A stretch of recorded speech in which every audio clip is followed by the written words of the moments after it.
ชวนให้คิดอนิจจังทุกสิ่งไม่ยั่งยืนจีรังย่อมผุพังตามกาลเวลาจะฝืนให้ยั่งยืนจนสิ้นโลกาอย่าได้หวังดังปรารถนาองค์พระพุทธาท่านตรัสสอนไว้เกิดแล้วคงไม่แคล้วต้องชราแก่อาคราวแก่สมปัญญาทั่วภารามีถมไปเจ็บทุกข์ย่อมเวียนวนมีพ้นใครๆสัตว์โลกล้วนรู้แน่แก่ใจเกิดแก่เจ็บตายหลีกไปไม่พ้นใครหลงคิดหลงผิดอัตตาว่าใจแจ้งกมลแม้นใครปลงได้คงสุขล้นชีวิตมีมองมนเกิดมาเป็นคนสมบูรณ์ดับหายเพียงร่างกายไว้ชีวาแต่กุศลผลกรรมทำมาย่อมแปลงค่ากลายเป็นทุนส่งผลให้ทุกคนเวียนวนไม่สูญสุขและทุกข์เป็นไปตามทุนที่พวกคุณได้ก่อทำมา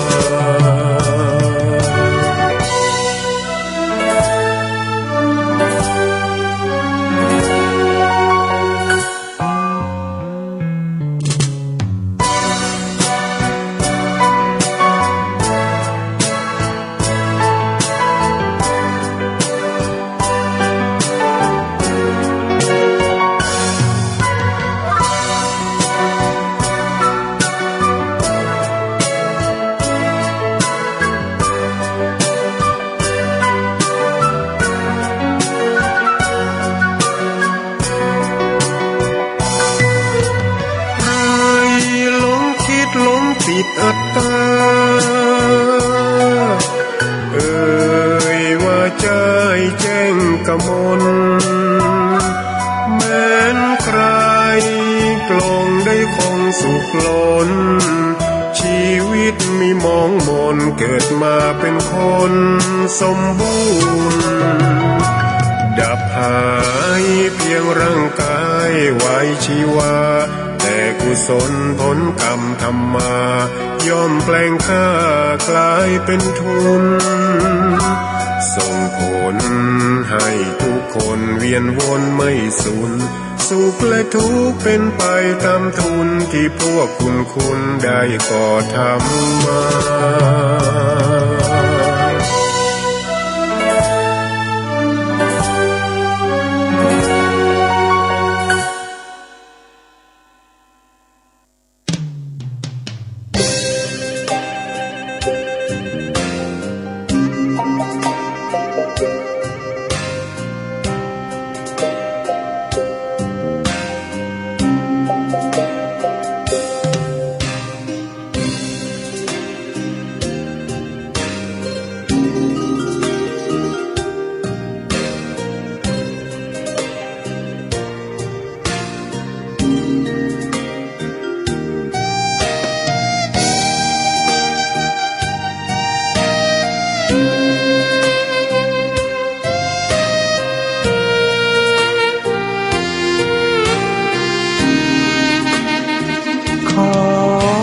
ตำนาน1,300 กว่าปีแม่จามเทวีสร้างพระเจดีย์ที่วัดดอยน้อยพร้อมเจดีย์โค้งอีกองค์เคียงคู่อยู่ดอยสลับก้อนหินใหญ่น้อยร้อยเรียงหน้าอัศจรรย์พระธาตุสีทองแงนมองฝูงพึ่งทำรังช่างมีมนต์ขลังพลังศักดิ์สิทธิ์บนนั้นกล่าวคำไหว้สากราบสักการะคนลุกคนชัน สัมผัสถึงสายสัมพันธ์คงเป็นลูกหลานเคยร่วมสร้างบุญวัดดอยน้อยอยู่กลางยอดดอยโรยต่ออำเภอดอยหลอกเขตติดต่อป่าสางลำพูนเดินทางปลอดภัยจากเชียงใหม่หรือสายลำพูนยินดีต้อนรับนักบุญมาร่วมสร้างทานบารมีตีสามตีสี่เปิดสถานีฟังตุลุงยองนักเทศเสียงทองชื่อเสียงดังก้องทั่วฟ้าธานีตัวจริงเสียงจริงวัดดอยน้อยแม่จามเทวีต้อนรับญาติโยมที่มีจิตศรัทธามาร่วมสร้างบุญ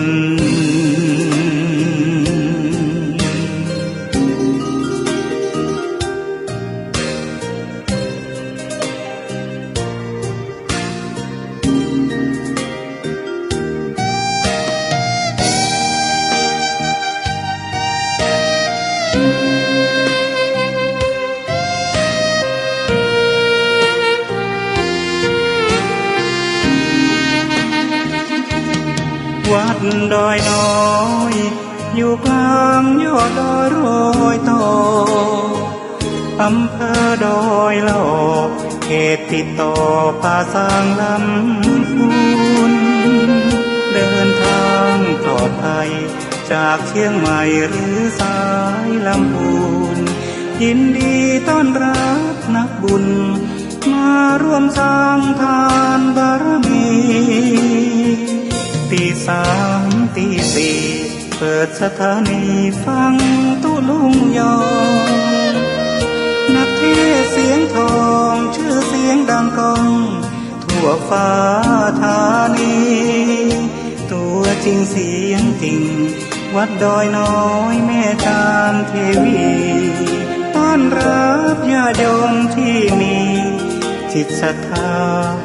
มาร่วมสร้างบุญ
วัดพระธาตุดอยน้อยพันปีรสดีแคนตาลูปลำใหญ่กวางชนเรื่องชื่อลือไกลกลองใหญ่สืบสารประเพณียินดีในสิ่งที่ตนใดพอใจในสิ่งที่ตนมี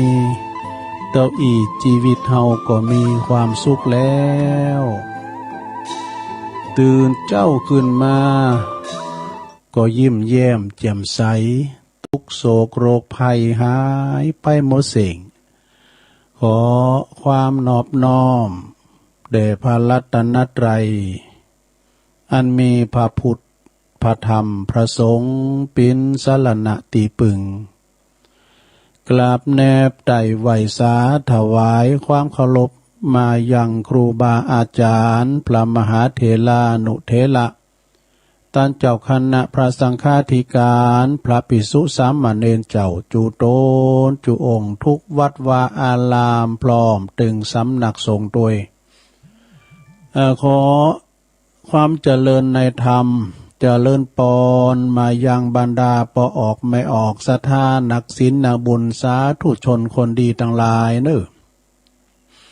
ปอหลงแม่หลงปอลุงแม่ป่าปีป่าหน้าเอาอาศรัทธาตีนจองห้องวัดเถ่าแก่หนุ่มกำใจยิงทั้งหลายอันเป็นกีฬานุปถากสันนิบาตตันเข่าเมื่อวัดแตกตื่นมื่นตาตื่นจืนขึ้นมาก็มาฟังรายการนี้เปิ้นตั้งชื่อว่ารายการสัพเพเหระปะกินกะขอนลุงไก่แจ้งรายการเสียงธรรมแสงทองซึ่งก็ดำเนินรายการบริหารเวลาโดยต้นโตแห่งอาตมาภาพเก่ากระผมตุลุงนันชัยวัฒนาคะเสโนจัดรายการอยู่ที่บุญวัดประทาดดอยน้อยตำบลดอยหล่ออำเภอดอยหล่อจังหวัดเชียงใหม่ก็มาปบมาปักกันแถมเจ้าหนึ่งเน้อศรัทธาญาติโยมทั้งหลายตื่นจืนกันขึ้นมาแล้วก็มาฟังกันไปเนาะตั้งแต่ตีหนึ่งตีสองตีสามพองนอนบ่หลับตื่นมาก็ซุบจับฟังเพลงบักเก่าเพลงโบราณไปนะอมตะนิรันดร์การเนาะอาหารกายอาหารใจก็ฟังกันไปเน้อศรัทธาญาติโยมทั้งหลายแต่ไปปืดดังเข้าเจนนะมองพอหายพอดีลูกหลานจะตื่นแจมสังเขาเยการวันคำก่อนตีตัวลงจะเอ่ยไปตังสถานีที่เปิ่นมีบุญหูบุญต่อโสดประสาทหูเฮาได้ฟังกันก็ตัวลงก็จะนำไหวพระกันเน้อนะเฮาเข้าเฝ้าพระเจ้าด้วยกันเน้อเจ้าน้องเบลก็ว่ารอเกียมเข้าเฝ้าพระเจ้าโดยตัวลุงเนี่ยกะเนี่ยแม่บุญพินเขานะตื่นขึ้นมาแล้วบอแม่ลงบางปัญโยนันแม่ลงโอนกิติลังกาแม่บุญพินเขาตึงลงตึงหลายเปิดความเป็นสิริเป็นมังกละเป็นมงคลเฮาก็มาไหว้พระแล้วก็เฮามาสวดมนต์กันให้ก่อนเนาะไหว้พระพร้อมกันเลยอะระหังสัมมาสัมพุทโธภะคะวาพุทธังภะคะวันตังอภิวาเทมิสวากขาโตภะคะวะตาธัมโมธัมมังนามัสสามิสุปฏิปันโนภะคะวะโตสาวกสังโฆสังฆังนะมามินะโมตัสสะภะคะวะโตอะระหะโตสัมมาสัมพุทธัสสะนะโมตัสสะภะคะวะโตอะระหะโตสัมมาสัมพุทธัสสะนะโมตัสสะภะคะวะโตอะระหะโตสัมมาสัมพุทธัสสะอิติปิโสภะคะวะอะระหังสัมมาสัมพุทโธวิจาจารณะสัมปันโนสุขโตโลกวิโตอนุตตโลปุริสตัมมาสาลาทิสัทธาเทวมนุสสานัง พุทโธภะคะวะติสวากขาโตภะคะวะตาธัมโมสันติติโกอากาลิโกเอหิปัสสิโกโอปันนะยิโกปัจจตังเวทิตาโปวินโยเหติสุปฏิปันโนภะคะวะโตสาวกสังโฆอุจจุปฏิปันโนภะคะวะโตสาวกสังโฆยายะปฏิปันโนภะคะวะโตสาวกสังโฆสามิจิปฏิปันโน ภะคะวะโตสาวกสังโฆญาติตังจัตตาลิปุเรสยุคาเนอัฏฐปุเรสปุคาลาเอสะภะคะวะโตสาวกสังโฆอาหุนายโยปาหุนายโยตักขินายโยอัญจลิกาลนิโยอนุตตลังปุญญเขตังโลกัสสาติจะยันโตโปธิยามุเลสักกายานังนันทิวัตตโนเอวังตวังวิจัยโยโหหิจัยยสุจัยยมังคะเลอัปปลาจิตตาปัลลังเกสีเสปัทวิปุคะเลอภิเสเกสัพพพุทธานังอากัปปะโตปโมทัตติสุนักตังสุมังกลังสุปาภาตังสุหุติตังสุขันโนสุมุหุตโตจะสุยิถังพรหมจาริสุปะทักขินังกายกัมมังวาจากัมมังปะทักขินังปะทักขินังมโนกัมมังปณิทิเตปะทักขินาปะทักขินานิกัตวานะละพันตเถปะทักขิเนสัพพิติโยวิวัจจันตุสัพพะโลกโควินาศตุมาเตภวัตวันตรายโยสุขีติกายุโกภวะอภิวาทนาสิริสันนิจังวุตตาปัจจายโนจัตตารโอธรรมาวาทันติอายุวันโนสุขังปะลังเอาแล้วศรัทธาญาติโยมทั้งหลายตื่นคืนมาก็ได้ยินเสียงสวดเสียงโยเสียงน้ำเสียงปอนเป็นความสิริมงคลญาติโยมทั้งหลายตุลุงก็ขอปันโจกอวยใจอำนวยอวยโจกหือศรัทธาทั้งหลายพร้อมดึงเจ้าสมณะศรัทธาโดยเมตตาบารมีธรรมครูบาอาจารย์พระสงฆ์องค์สังฆเจ้าพระมหาเถรานุเถระก็ดีแต่เปิ้นอยู่กับวัดกะว่าพระสงฆ์องค์เนนเนาะได้เป็นเก้าเป็นการเกิดการสร้างยึดเหนี่ยวจิตใจเป็นตีปึงต่างจิตต่างใจของปออกไม่ออกศรัทธาเนาะเป็นนาบุญเปิ้นสักการะบูชากับไหวได้มีความสุขกายเย็นอกเย็นใจงอกงามไพบูรณ์ในพระศาสนาอยู่สืบทอดพระศาสนากันไปปิ้นชงนะมดสินโลไม่ก็ยังสินโลเนาะ ตลอดถึงพอออกไม่ออกศรัทธาก็ขอให้อยู่ดีมีสุขลงมีสุขภาพพลานามัยสมบูรณ์แข็งแรงหนาแดงแสงเหอกินข้าวลำกินน้ำลุงนะแล้วก็ขอปินหล่มโพหล่มใส่ของลูกของหลานนะปินตีปรึกษากับลูกกับหลานลูกหลานได้ปะได้ปึงเนาะแล้วก็ปินกำลังใจปลงแม่ลงก็ดีเดินเหินไปในบ้านใดนอนอยู่กับต่างกับเตงก็ขอปินกำลังใจเห็นลงเอาน้ำเอาทำเอาวิทยุปินกูปินคีมหันนะปืดเบาปืดค่อยๆฟังไปมันจะมีวันขำธรรมะนี่นะแล้วพวกนี้จะเป็นกิจกรรมวันเสาร์นะพวกตุลุงก็จะมาหือศีลหือปอแถมตามที่เฮาได้ทำประพฤติปฏิบัติกันมาอาจจะโยงเข่าบาทโยงเข่าผาเจ้าสูมาขันเกี่ยวตังสามเก็บดอกไม้ดอกมอนนี่นะไหวพระหลับศีลนี่ก็มันจะมีเป็นทรงลงฟังไปเถอะเนาะลงทุนเพียงจะตั้ง3 บาทซื้อฐานนี้ก่อน เนาะต่อไปตัวลุงจะปัดตังสถานีวิทยุเก่าสถานีที่เปิ้นมีบุญต่อสูตรประสาทหูเฮาที่เปิ้นหับสัญญาณรายการธรรมะภาคภาษายองในช่วงเวลาตั้งแต่ตี 3ถึงตี 5นะก็มีสถานีวิทยุเพื่อการศึกษา ศาสนาและวัฒนธรรมวัดฝายหินตำบลสุเตปอำเภอเมืองเชียงใหม่ FM 104.50 เมกะเฮิรตซ์เนอะโดยเมตตาบารมีธรรมอาจารย์ท่านพระครูสมุวิสุวัฒน์วรกิจโจ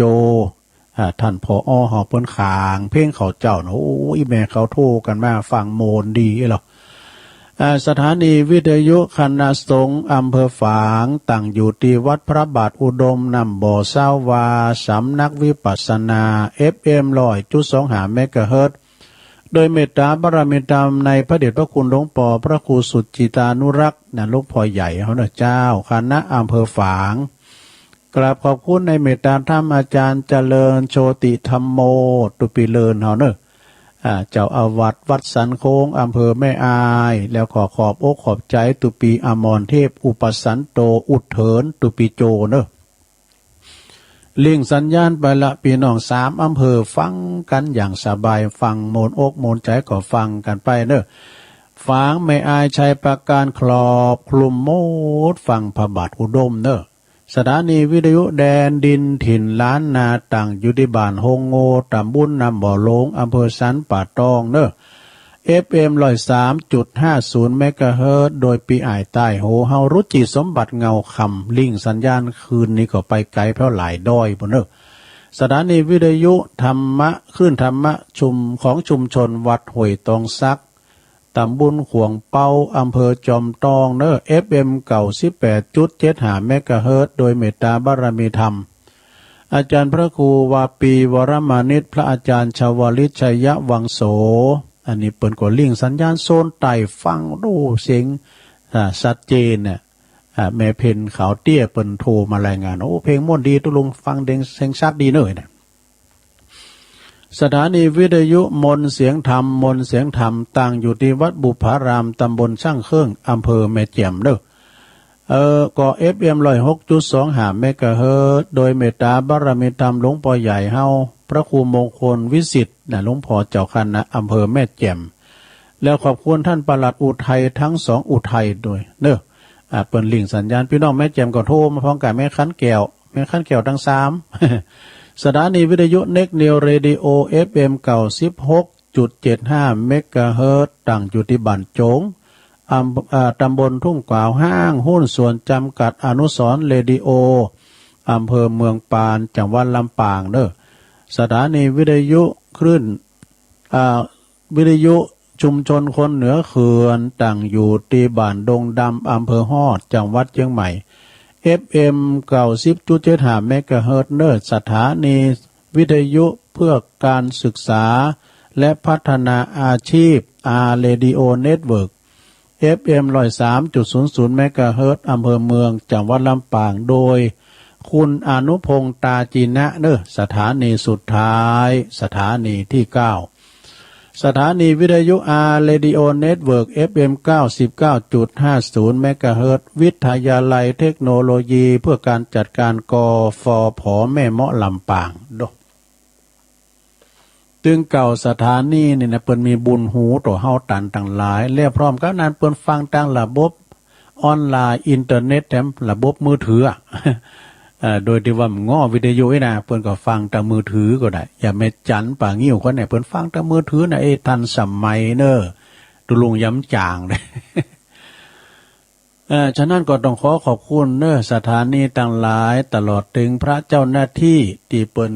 ลิงสัญญาณนำเอาเสียงภาคภาษาย่องนี่ไปสู่ตันผู้ฟังต่างบ้านต่างจองเน้อ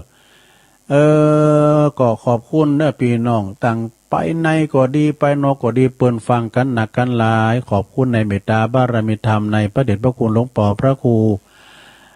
อินทยานรังสีหลวงพ่อใหญ่เฮาเนาะเปิ้นเป็นเจ้าคณะอำเภอกิตติมศักดิ์นะที่ปรึกษาวัดพุทธนิมิตรเด้อหลวงปู่หลวงพ่อเฮาเปิ้นก็ฟังตลอดนะครูบามาแล้วก็เมตตาบารมีธรรมหลวงพ่อพระครูสุนทรธรรมานุโยกหลวงพ่อใหญ่อำเภอดอยหล่อเปิ้นก็ฟังเด้อศรัทธาเด้อวัดพระธาตุโขงขาวไหวสาบารมีธรรมหลวงพ่อนะครับเด้อโพธิ์แปรทางปุ้นเมตตาบารมีธรรมหลวงพ่อพระครูสันติเจติยากรวัดเกตกาลามเด้อศรัทธาญาติโยมทั้งหลายหลวงพ่อเปิ้นก็ติดตามฟังตลอดนะเปิ้นสนับสนุนโดยงบประมาณมาด้วย และเมตตาบารมีตามหลวงพ่อพระครูโชติสุวรรณสอนวัดศาลาตำบลน้ำแพร่อำเภอหางดงหลวงพ่อก็มีเมตตาธรรมสูงนะหลายตีหลายตั้งเมตตาบารมีตามหลวงพ่อพระครูพุทธิธรรมรักษ์อันนี้เปิดพิจเจ้าคณะตำบลแม่โป่งวัดป่าไผ่บ่อทองตีตุปีสมนึกอยู่นะเนาะโอ้แล้วก็หลวงตามูลเขาก็ดีหนองเจริญนะโอ้ตาหน้าปิกจะใครเหมาะกับแล้วก็อื่นว่าดังพระครูโอนด้วยนะโอ้เสียงตู้ลุงยองมันดังช็อตแชทนั่นแบบชัดเจนก็หังไก่กันเม็ดแจ่มเม็ดแดงไปเนาะพระครูโอนเปิ้นโทรมาลังไม่ก็อดใจเอาเนอะพระครูเนอะเอาสายอันยืงขึ้นสูงนอกเหนือจากนั้นก็มีหลายท่านนะเปิ้นก็ว่าฟังอยู่เนอะนะปอสมจิตก็ดีสีใจปุ้นแม่ซุนน้อยฝางติดตามฟังอยู่เนอะหรอกปอมองในพี่น้องไตนะปอมองเขาแม่คำเขาเนี่ยนะอยู่ฟางปุ้นไม่จำปีว่องฝันฟังอยู่ตุงปู่แดงปอน้อยชาญสุวรรณวิหารแม่น้อยจุ่มแก้วเขานี่เอาปเกตที่ย่าในปุตมกยอนเนี่ยเปิ้นอ่านก้อนจัดเน็ตแม่ดีสุวรรณล้อมป่าสร้างหน่อยว่าก็โทรมันแต้นจะกล้ามตัวโทรมาหลังไม่ก็มีอย่างแล้วเนอะนะก็ฟังกันไปเปิ้นฟังก็ดีใจแล้วเนาะไปทางงานปอตาลป้อนน้ำตาลก้นแก้วมาใจปอตาลต้นแก้วปอตาลก็ติดตามฟังเนอะพออยู่ต้นแก้วเส้นปะตองประตังปออดุลปาฏิคำจากดอยเดนดอยเดนนี่ปออดุลนี่เพิ่นฟังตลอดแม่สายพินเขากาเนี่ยพี่นานหล่าเขาลอตังห่วยตังไหลแก้วพี่นานหล่าคุณยองเหมือนกันปอสะอิ่งเขานี่นะแม่น้อยจุ่มแก้วสุวรรณวิหารเนี่ยแล้วก็อันแม่สีทรปันวารีโดนวังสนกล้วยแม่สีทรสบายดีบ่ได้ปะกันจัดเมินเนี่ยแม่สีทรนะปันวารีอยู่วังสนกล้วยนะเพิ่นฟังขนาดแม่บุญมีวะจือเต้เปิ้นเปิ้นอยู่ปุ้นเปิ้นเงาเก้าหางอยู่ปุ้นอยู่เหล่ายาวเหล่ายาวไต่นะเปิ้นดังปอเสียวใช้เหล็กกันทาดอนดงนิมิตน้ำดิบน้อยปอเสียวซับเขาแม่สำราญแล้วหรือว่าแม่สวยไล่เขาก็ดีปอเล่งซ้ายก็ปีนั้นน้อมปีนั้นน้อมขึ้นผางวาลีวะได้ผางวาลีก็มีนะปันวาลีก็มีนะกุยวาลีก็มีนะเปิ้นวาลีเนี่ยเนาะวาลีนี่แปลว่าน้ำกันเนาะตังบัดตังนำดิบน้อยดงนิมิตนำดิบโลงกาเนี่ยเปิดประดังเมืองฟังแม่จันฟองห้องสิทธิ์แม่จันฟองห้องสิทธิ์เนี่ยอยู่ป่าแดงไม่อายเนาะกดตักตายกันไปสนะตอนนี้ไปก็มาเข้าสู่รายการเนอะสนะเวลาตุลุงมันมีหนักหรอนะเวลาตุลุงมีหนักมีหลายนะ2 ชั่วโมงก่อนว่าซ้ำขามไป3 ชั่วโมงสัญญาไม่แน่นอนก็มาเป่งเรื่องครับปิดอันพระอาจารย์เน้นหลักเฮาเนี่ยกะก็ลุงก็ผมก็นึกว่าเทปเนี่ยบทโทตุลุงยังออกเจ้าวันนี้ปวดพิวัตร2 โมงเลยออกแล้ววะมันกังซะนะอาจารย์พระครูอภิวัฒนวิกรมเพิ่นว่าลุงผมจะปิดระบบตอนนี้14 นาฬิกาเนอะเพิ่นจะปิดทั้งปูนแล้วตุลุงเปิดทั้งบุญไปยังกะเปิดเพื่อนำรายการเข้าไปดุมๆผมว่าเปิดสายเขาอย่าไผมันโทรมากับแล้ว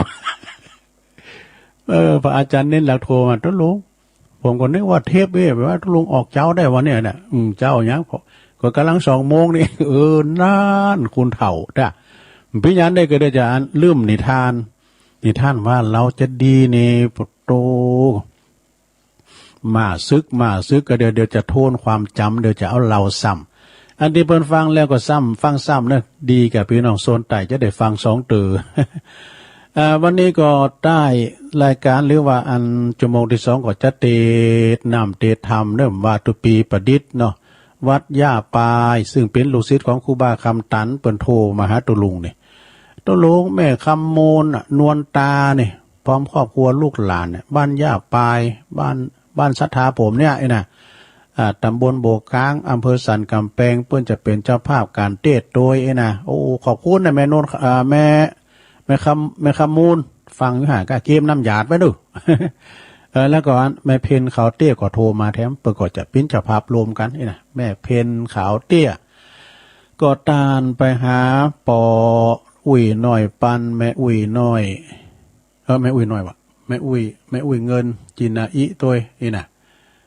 แล้วก็มีอันนี่ตัวเหรอ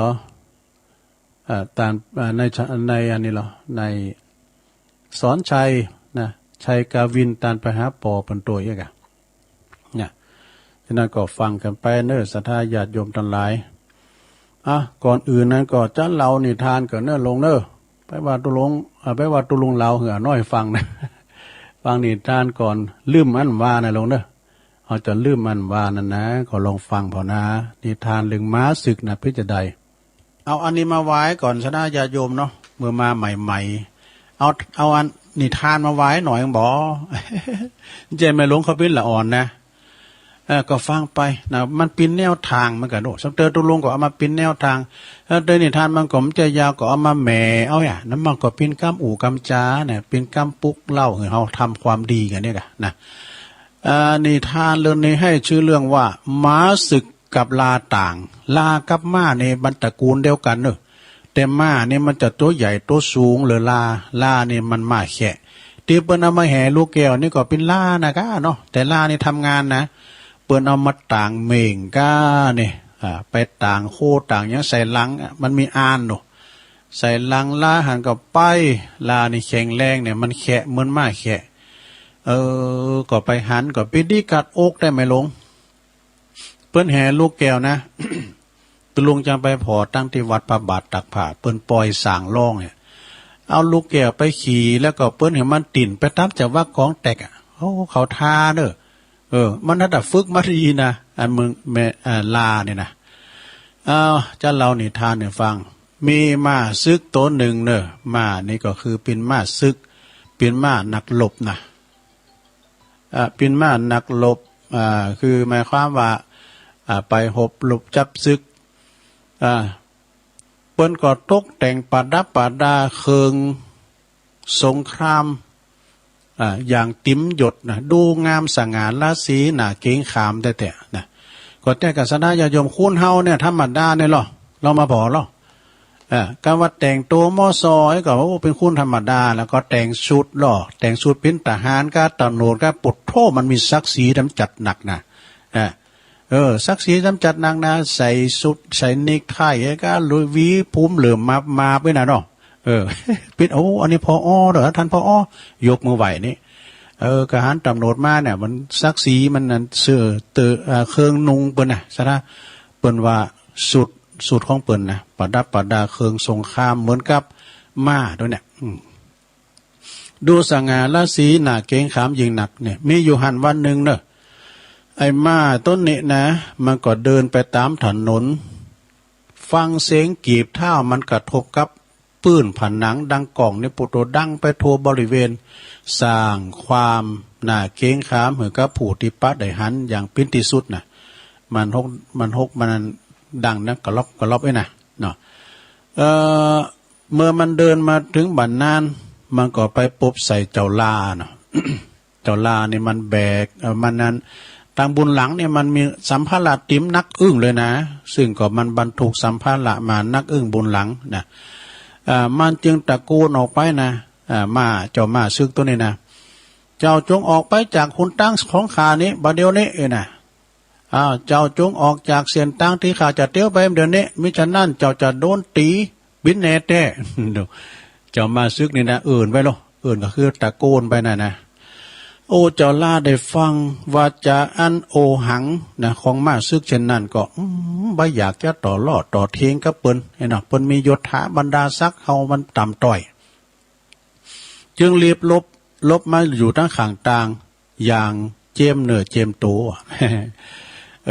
เนี่ยคุณเฮาเนาะมันเป็นอนิจจังทุกขังอนัตตาบ่แน่นอนวงจรชีวิตของเฮาเนี่ยวันนี้เฮาเกิดได้ดีขึ้นสูงไปแต่วันหนึ่งเขาก็ต้องมีตกต่ำเหมือนกันนะสูงได้ก็ต่ำได้เนี่ยมันจะเหมือนกันดูในเวลาต่อมาเจ้ามาซึกผู้ทนงตัวตนในนามันก็เข้าไปโลมสงครามกับเปิ้นแต่ว่าโจกให้เด้อ โจกให้อย่างไรเนื่องจากว่าตาของมันไปเกิดโดนลูกธนูยิงใส่ตามันจุนบอดไปข้างหนึ่งว่ะดูโดนธนูเสียบเข้าตีแกนตาเหลือตาข้างเดียวนะ โอทางกองทัพก็เลยปลดประจำการเลย ปลดออกจากหน้าที่เลยนี่แล้วก็ไปขายให้แก่เจ้าบ้านคนหนึ่งเนี่ยซึ่งเล่งดูมันอย่างอดอยากว่าดูโอ้เคยได้อยู่ดีกินดีอะไร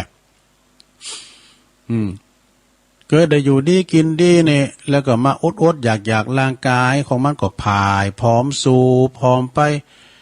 ดูพิณาเวทนายิ่งหนักกว่านะเจ้ามาซึกตัวนี้นะกลับตลับปัดไปแล้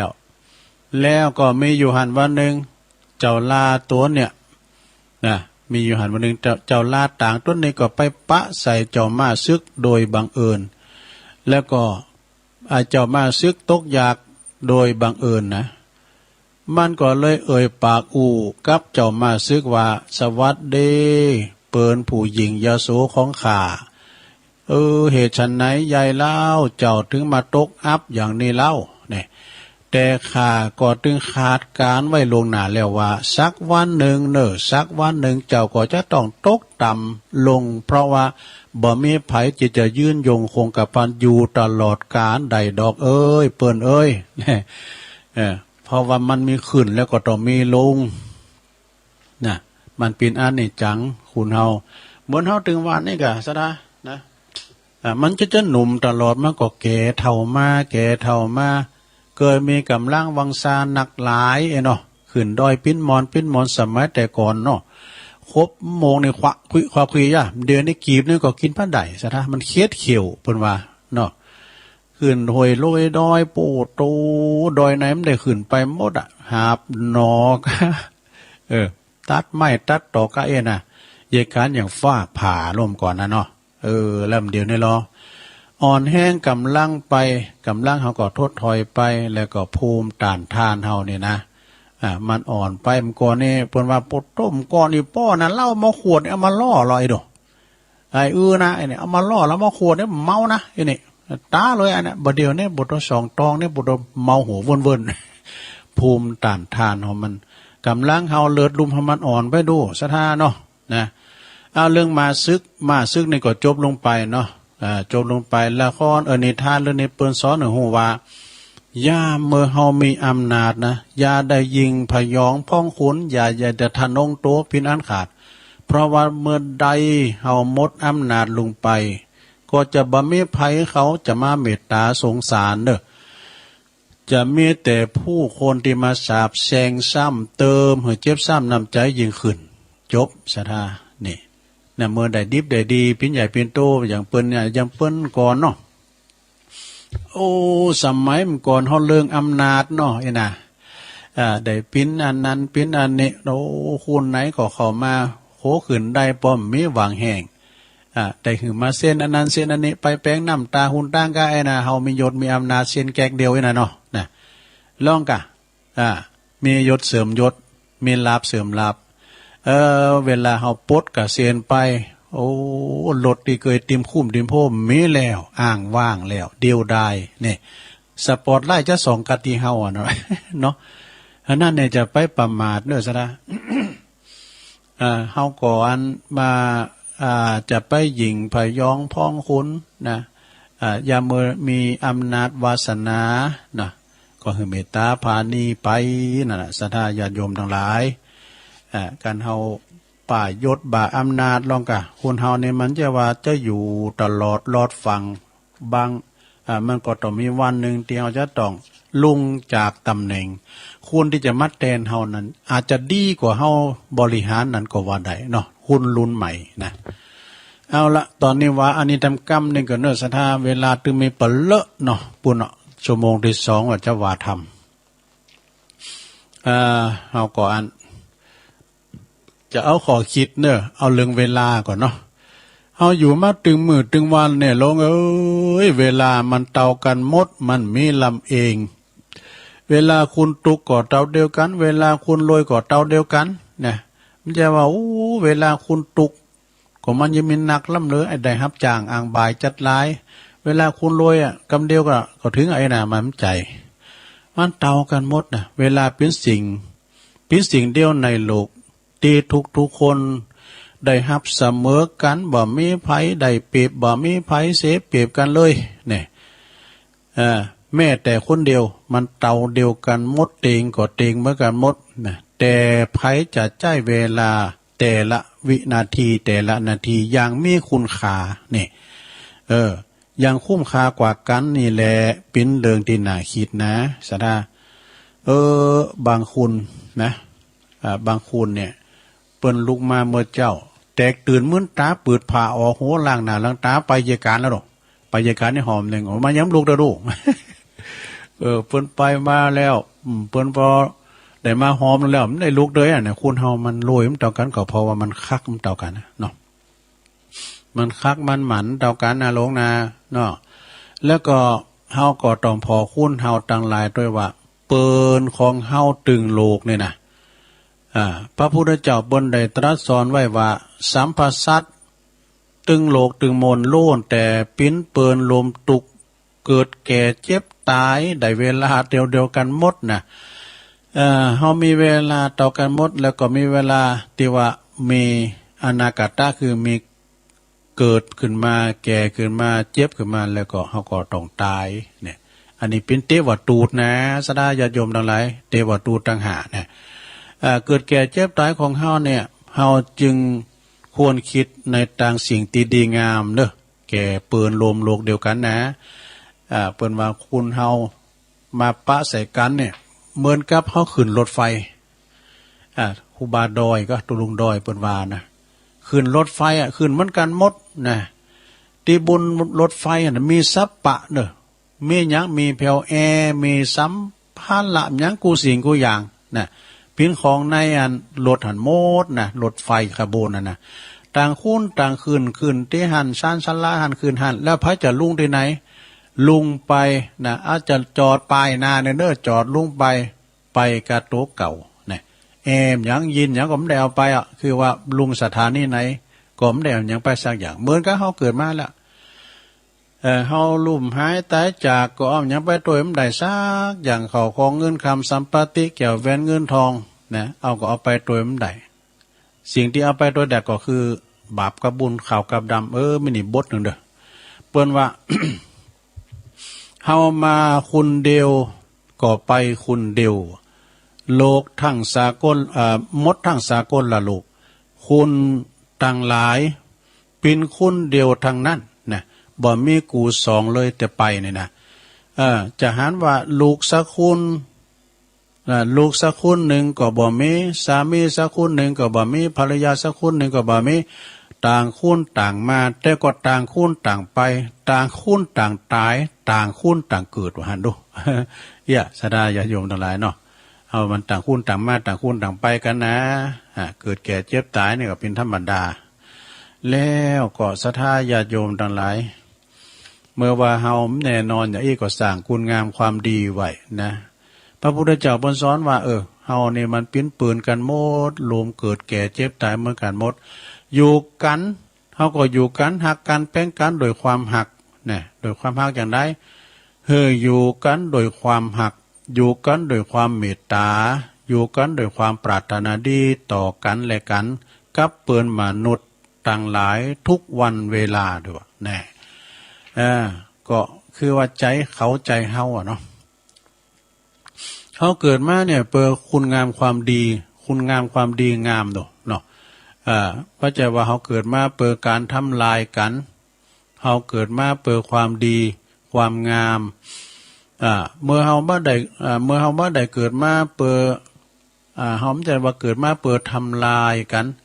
แต่เขาเกิดมาเปิดจวยเหลือซึ่งกันและกันสร้างสรรค์ให้มีความสุขความเจริญสมปรารถนาเด้อศรัทธาเด้อคุณเราได้อยู่ไก่กันสานิสิทธิ์เชื่อกันก็ตามก็แปลงจิตแปลงใจจูนหัวใจให้กันนะจะไปอันอิ่มหน่ายกายจังกันเนี่ยประมาณนะอกเขาอกเรานี่อกเปิ่นอกโตก็เหมือนกันนะเปิ่นว่าเฮาต้องการความสุขอย่างใดเปิ่นก็ของต้องการความสุขอย่างเฮานั่นแหละนะการเฮาเกลียดความตุกจังความตุกอย่างใดเขาก็เกลียดความตุกความอยากอย่างเฮานั่นเนาะเห็นน่ะแล้วก็สิ่งที่เฮาบ่ชอบสิ่งนั้นก็เขาก็ไม่สอบเหมือนเฮานั่นมันก็เหมือนกันใจเขาใจเฮาก็เหมือนกันเด้อศรัทธาญาติโยมทั้งหลายเนาะ เอาแล้วก็เฮาก็มีความปรารถนาดีต่อผู้อื่น มีความปรารถนาดีต่อผู้อื่น เวลาเฮาปะไผก็ดีเฮาก็มีความนึกว่าขอให้ตันเป็นสุขเด้อเห็นเนาะปรารถนาดีดอกขอให้ตันปราศจากความทุกข์โศกเศร้าเหงามองหยังเด้อเนี่ยความเดือดร้อนก็ขออย่าให้มีแก่ตันเด้อ ขอให้ตันเจริญก้าวหน้าในชีวิตการงานเด้อเพียงแค่นี้ต่ออันเฮาก็สบายใจแล้วเปิ้นอวยพรเฮาอวยพรเปิ้นแฮปปี้เบิร์ธเดย์มใจกะมันก็เกิดไปปุนดุสถานเนาะปรารถนาดีต่อกันและกันคุณเฮากันปะกันนะยิ้มเยี่ยมแจ่มใสแต่กันนี่มันโมนดูกันแป้งหน้าจังงังใส่กันพออย่างหน้าพอเนี่ยปุถุอย่างโง่โศก อันนี้ก็โมนเนาะเฮาเกิดอย่างได้อย่างแปลว่าเกิดอย่างได้ก็ได้อย่างอันแน่ถ้าเฮาเกิดให้คนอื่นสบายเฮาก็สบายไปด้วยแต่ถ้าหากว่าเฮาเกิดให้คนอื่นเดือดร้อนเฮาก็จะต้องทุกข์เดือดร้อนเหมือนกันซะนะมันจะย้อนมาใส่ตัวเฮาก็ละชั่วทำแต่ดี ละชั่วทำแต่ดีก็หมายถึงว่าเฮาก็บ่ควรที่จะคิดหยังหยังทำหยังตีปินไปในทางเหมโหดดุร้ายนะแต่ก็ควรจะคือจะทำในสิ่งตีเป็นกุศลเป็นบุญเป็นประโยชน์นะแก่ชีวิตของเฮาแล้วก็ผู้อื่นอย่างโดยแท้จริงนี่เพิ่นว่านะแล้วก็สองโตว่ามั่นใจละอันสอนตนกับมาว่าสองโตสอนตนเองเด้อลงเด้อสอนตนเองสอนโตเก่านะพึงสอนโตเองว่าบ่แม่นหยังดีขึ้นจากความโกรธเนี่ยความโกรธความเกลียดความขี้หินโมโหโตโสดีอย่างเดียวเพิ่นว่าตำน้ำพริกอีหยังตุลุงทองว่าตำน้ำพริกนี่ปุตมันนึกใส่นี่ปุตเหล็กเว้ยได้กันเด้ออันความโกรธความเกลียดเนี่ยนะปุตจักตอกก็เสียวมรลงนะสารเข่งสารกล้วยกำเป็นแก่นเป็นลายแล้วเนอะก็มีความโกรธความเกลียดนะขี้หมิ่งนี่นะคุณเฮาเนี่ยลองกึดพอละลงลองกึดพอละไผไปแป้งวาวนะคนใจห้อนแป้งวาวเดี๋ยวมันได้ความนะมันใจยินเด้อแป้งวาวน่ะมันโตของมันเบาอย่าโอ้กว่าจะได้มาปิ้นแก่นในบรมแจ่มแฮมดีนะคุณใจนิ่มใจเตียงมันได้เนี่ยโอ้กัดตามปีนแต่นิ่มได้ตัวลุงนี่ก่อนได้อยู่นะแต่มันบังงามอ่ะ มันจืดเก่าไหมปิ้นหน่วยลุ่มอย่าเข้ากองอ่ะนะแป้งวาวนี่ว่าต้องคุณใจยินเหมือนน้ำแม่กกอย่างบนวาเนาะบ่มีไผบ่มีอย่างดีขึ้นเมื่อวานความโกรธความเกลียดโมโหโทโสตะวันขึ้นมาบให้เข้าขึ้นมาบตะวันก็มาสุกอย่างตุลุงทองวานะครับความเกลียดพยาบาทจองเว้นผู้อื่นนอกจากจะเป็นผลร้ายที่มันจะย้อนกลับมาทำลายความดีงามของจิตใจของเฮานั่นเองนะใส่ไล่เปิ้นมันก็จะย้อนมาใส่เฮาอย่างนะ แล้วก็แถมอย่างหนึ่งเฮามีพื้นฐานติดแต่จริงของชีวิตนะความหักตีเป็นพื้นฐานในการพัฒนาชีวิตให้ดีขึ้นสู่ความดีงามก็คือความหักในพระรัตนตรัยนะพระรัตนตรัยก็คือเกี่ยวเจ้าทั้ง3ประการนะลงเด้อคุณพระพุทธเจ้าพระธรรมเจ้าพระสังฆเจ้าเนี่ยนะแล้วก็เฮาก็ฮักพระพุทธเจ้านะฮักพระธรรมเจ้าฮักพระสงฆ์เจ้าชีวิตก็จะบังงอนเงียนคอนเคนบ่หวั่นไหวโดยสิ่งตีมากระทบเนอะฮักพระพุทธเจ้าคืออย่างไรก็ฮักพระพุทธเจ้าก็คือนึกถึงคุณของพระพุทธองค์บ่อยๆแล้วนำมาประทับแนบสนิทไว้ในจิตในใจของเฮาจิตใจของเฮาก็จะอยู่กับพระพุทธเจ้าผู้มีความกรุณาดุจมหาสมุทรมีน้ำพระทัยตีบริสุทธิ์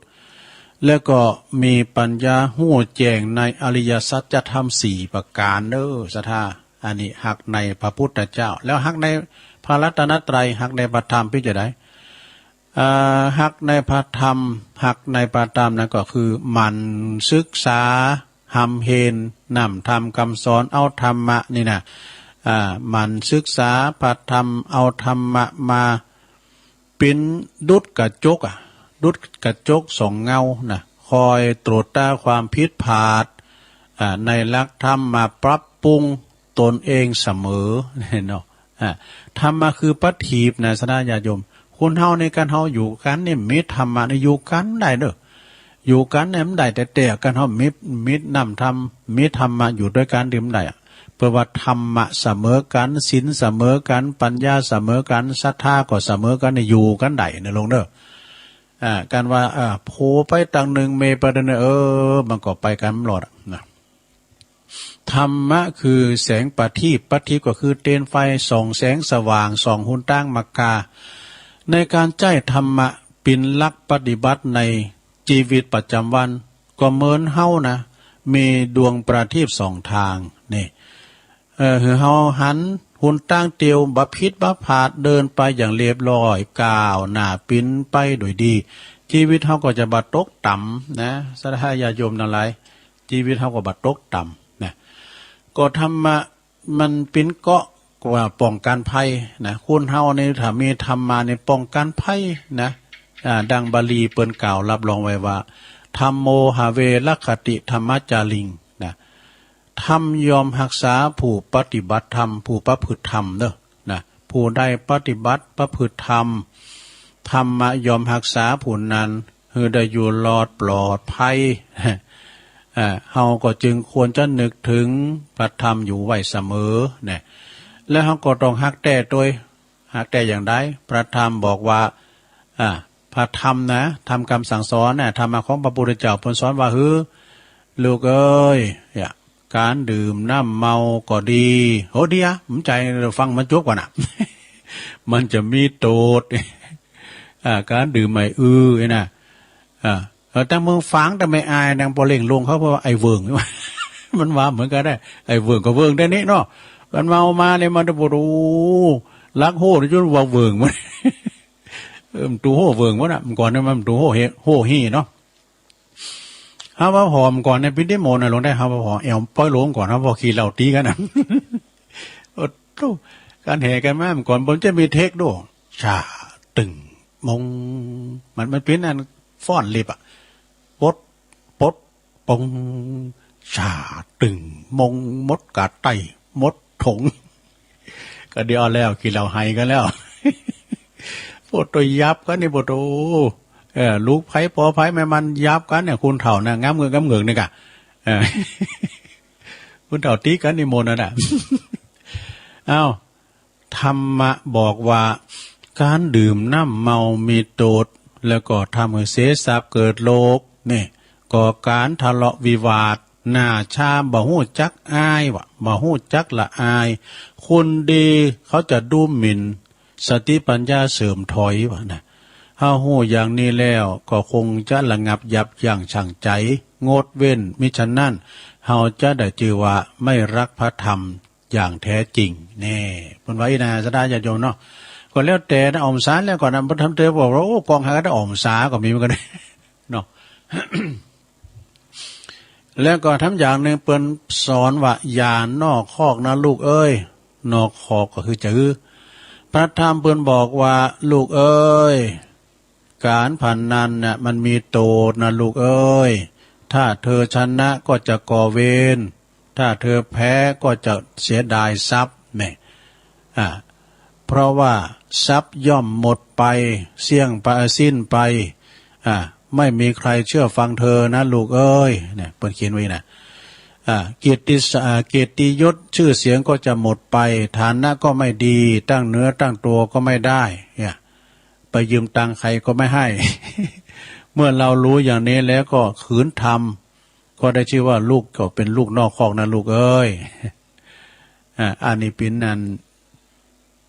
คำสอนของพระธรรมต่อไปเอาพระสงฆ์เนาะพระสงฆ์ในเปิ้นเจ้าจงเอาพระอริยสงฆ์เด้อรักพระอริยสงฆ์นี่เฮาฮักพระสงฆ์สาวกของพระพุทธเจ้า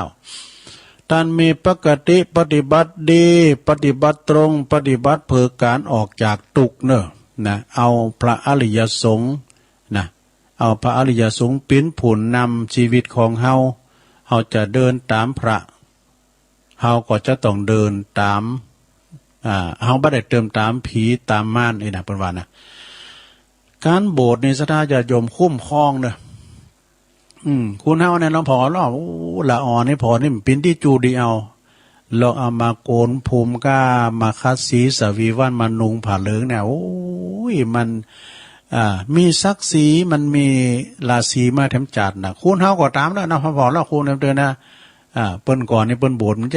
จะวันมันจะว่าถืออย่างหนักเนาะโบสถ์ครับเจ้าอาวาสก็ได้ก่อนนะเฉพาะก็บ่โดกินมุนซุกยังมีอยู่ในไอ้นะแล้วไปนุงผ้าเหลืองขึ้นไปแถมแบบนี่เนี่ยปึ้งบ่เนาะก็นุงผ้าเหลืองก็ปึ้งบ่เนาะเหี้ยนะเป็นพระเป็นเจ้าเนาะรักในพระอริยสงฆ์เฮาหักพระอริยสงฆ์ก็คือพระพุทธเจ้าท่านพระผู้ดีปฏิบัติชอบนะเอาทำกรรมหนึ่งซะนะ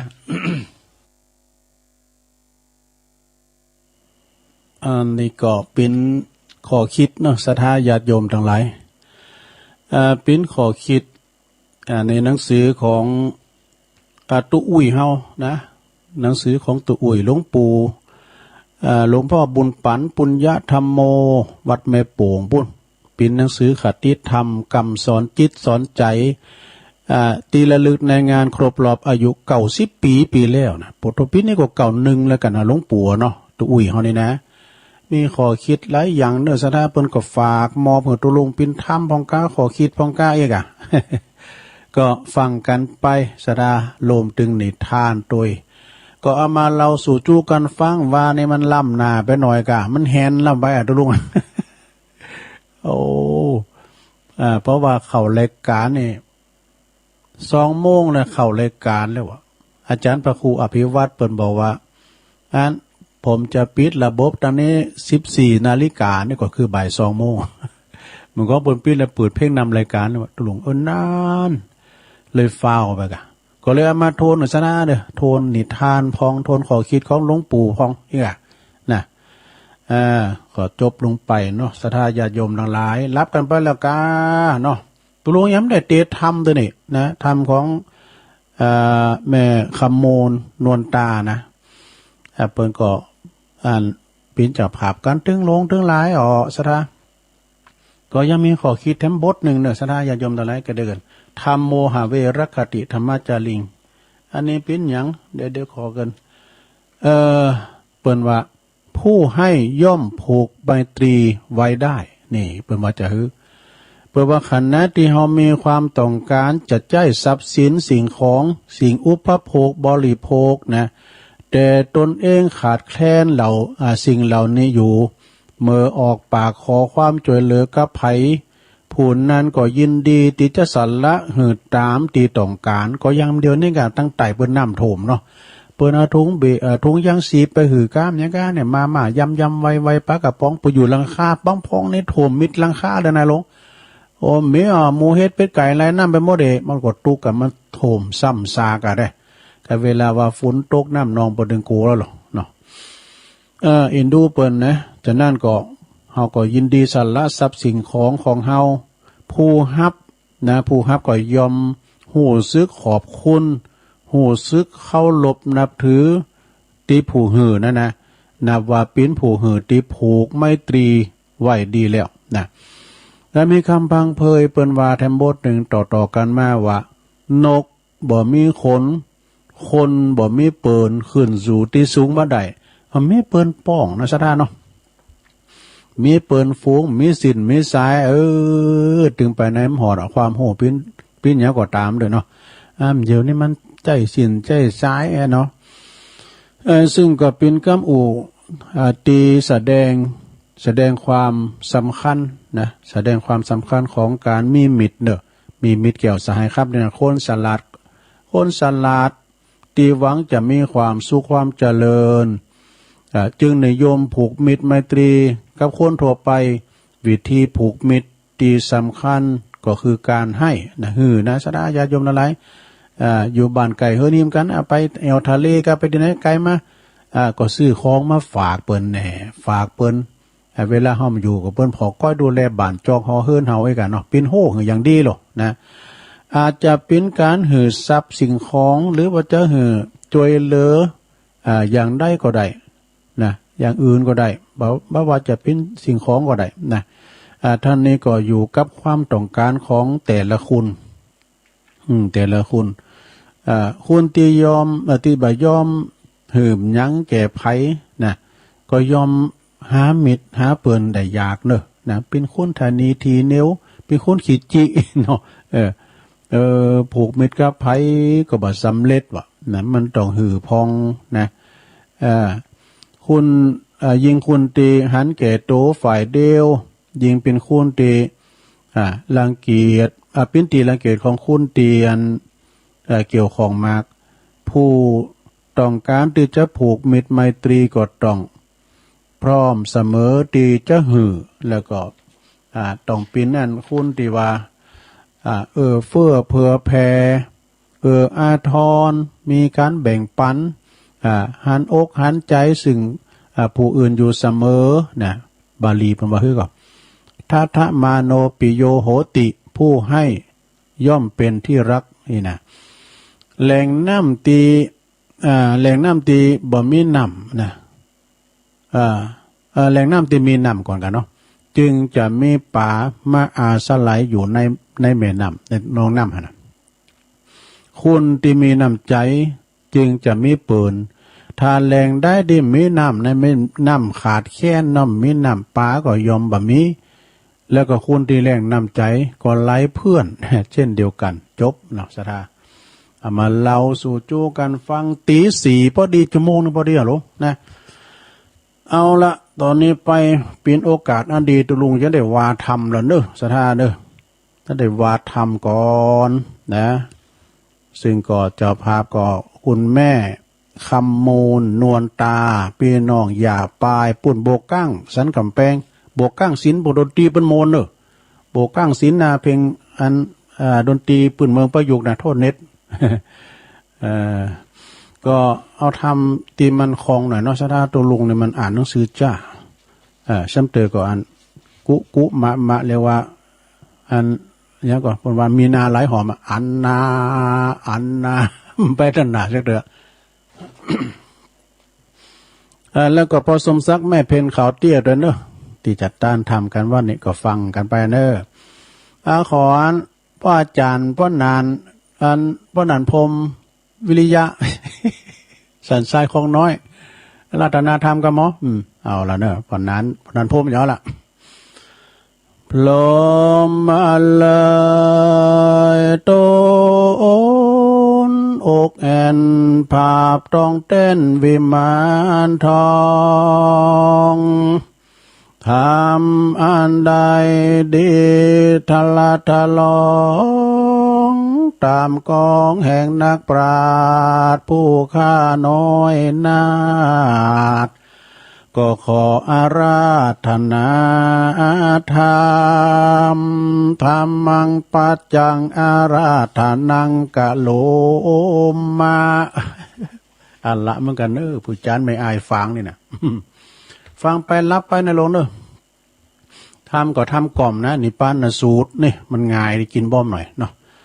ก็เดี๋ยวก็มามาจ้ากันแถมมาตักตังลายแถมเองกันเนาะอ้าวจะเตะทำกันเนอะนะโมตัสสะภะคะวะโตอะระหะโตสัมมาสัมพุทธัสสะเอวัมเมสุตังเอกังสัมมายังภังกวาสาวัตติยังวิหาลันติเจตวันเนอนัตตาปินเดงกัสสะอะละเมอันตะโคสาวัตติยังวาสิโนมนุสาสกกามิโนโหตุสาทโวดุราสะโปลิสัตตังลายอิตังสุตังอันว่าสูตรอันนี้ชื่อว่านิพพานสูตรอันต้านมหาเถรเจ้า ได้สาดับรับฟังมาจากมุขตวันจากข้าอุบแก้วแห่งพาโตนผ่านแผ่วสับปันอยู่แล้วก่อนนำมาสำแดงแก่มหากัสสปะเทนเจ้าเมื่อเข้าป่าสมจุมนุมเมื่อยังสังกายนาธรรมวันนั้นว่าดังเนพันเตข้าแก่มหากัสสปะเทนเจ้าอันว่าพระปิ่นเก่าโพธิญาณเมื่อยังทรมานอยู่ในป่าเจตวันโพธบรรณาสัสสีหมู่ในที่อยู่ตามกลางสงฆ์ว่าดังนี้สีลังนามากาตาปังสีลังนามาราคิตังเมตตากะลุนนามุทิตาอุเปกขานามากาตาปันติภิกขเวดูลาภิกขุตั้งหลายปุญญังนามาชื่ออันว่าบุญตั้งหลายปันติเตนะอันภูมิพยาเปิงกะตำแต่แลสีลังนามาชื่ออันว่าสินนี้ภูมิพยาเปิงรักษาหือมันกุงแต่แลอันว่าเมตตากลุณามุทิตาอุเปกขาภูมิพยาเปิงจำเลินภาวนาแต่แลภิกขเวดุลาภิกขุตั้งหลายเหตุดังเลินและพระตาถากาตกล่าวว่าเฮตานรักษาศีลและภาวนาอันจาด้วยมีเต้และสัตตานามาชื่ออันว่าสัตว์ต่างหลายในโลกย่อมวิปโยคแผ่พวนสัตว์ต่างมวลที่มาบังเกิดเอากำเนิดในสงสารบ่สุขสำลานมันเตี้ยงรู้ความเงียงไปมาย่อมมีจัลลาแก่เท่าแก่แล้วก็ตายไปประการหนึ่งไผบ่อาจกฎหมายรู้ได้ยังปีเดือนวันยามตายเต้ามีแต่องค์มุนเนนายสัมมาสัมพุทธเจ้าและอริยสงฆ์โคตรเงาอลาหันตาเหตุนี้ต้านผู้มีพยาจงพิจารณาหือที่หือรู้แจ้งที่อันเป็นแก่นสารคือสารละเขาของใจเตตานเพื่อตัดมาเฉละทำกรรมท่านนี้อันจักได้เป็นที่อุปธรรมเป็นป่าไทยยังคือเขาห่อเป็นสะเบียงต่อตั้งไปคงควายหาปัจจัยตั้งสี่ฮือแมนที่กองทำอย่าลบอำนำมาจุกจ่ายอย่าฆ่าสัตว์ตัดชีวิตง่ายเมื่อทุนตาละตกแต่งฮือดีงามปราณีตามจารีตกองทำนั่นเตอพักการหนึ่งอันลาฮือเอาแก้วเจ้าตั้งสามเป็นที่เปิงบทล่ำเปิงนั้นว่า พุทโธเมนะโธธัมโมเมนะโธสังโฆเมนะโธดังนี้ไปใจเตอภิกขเวดุลาภิกขุตั้งหลายปุกกะลามผู้มีผู้ใดมีศีลห้าศีลแปดศีลสิบรักษาภาวนาไปใจก็จักมีอานิสงส์ได้หาประการดังพระจินนามานหากเตสนาไว้ว่าสุขังสุปาติสุขังมาปาติปุญจติปาปากังสุปีนังปัสสติมนุสสานังปิโยโหติอมนุสสานังปิโยโหติเทวตารกตินัสสะอากิวา วิสังวาตุวุตังจิตังสัมมาติยาติมุขวันโนวิปัสสิตาติอาสะมุลลาเหกะลังกะโลติอุตตะเลอุปาติวุจาวิจันโตพรหมาโล กุปะโกโหติอัตถกาถาอันนี้อานิสงส์จิจาคายว่าปุกกะละผู้หนึ่งผู้ใดเอาเมตตาเป็นที่เปิงอาศัยจำเลินจูคืนวันบ่ได้ขาดกันยำลับก็เป็นสุขเหลือหลายตื่นขึ้นมาก็สบายจมเจิน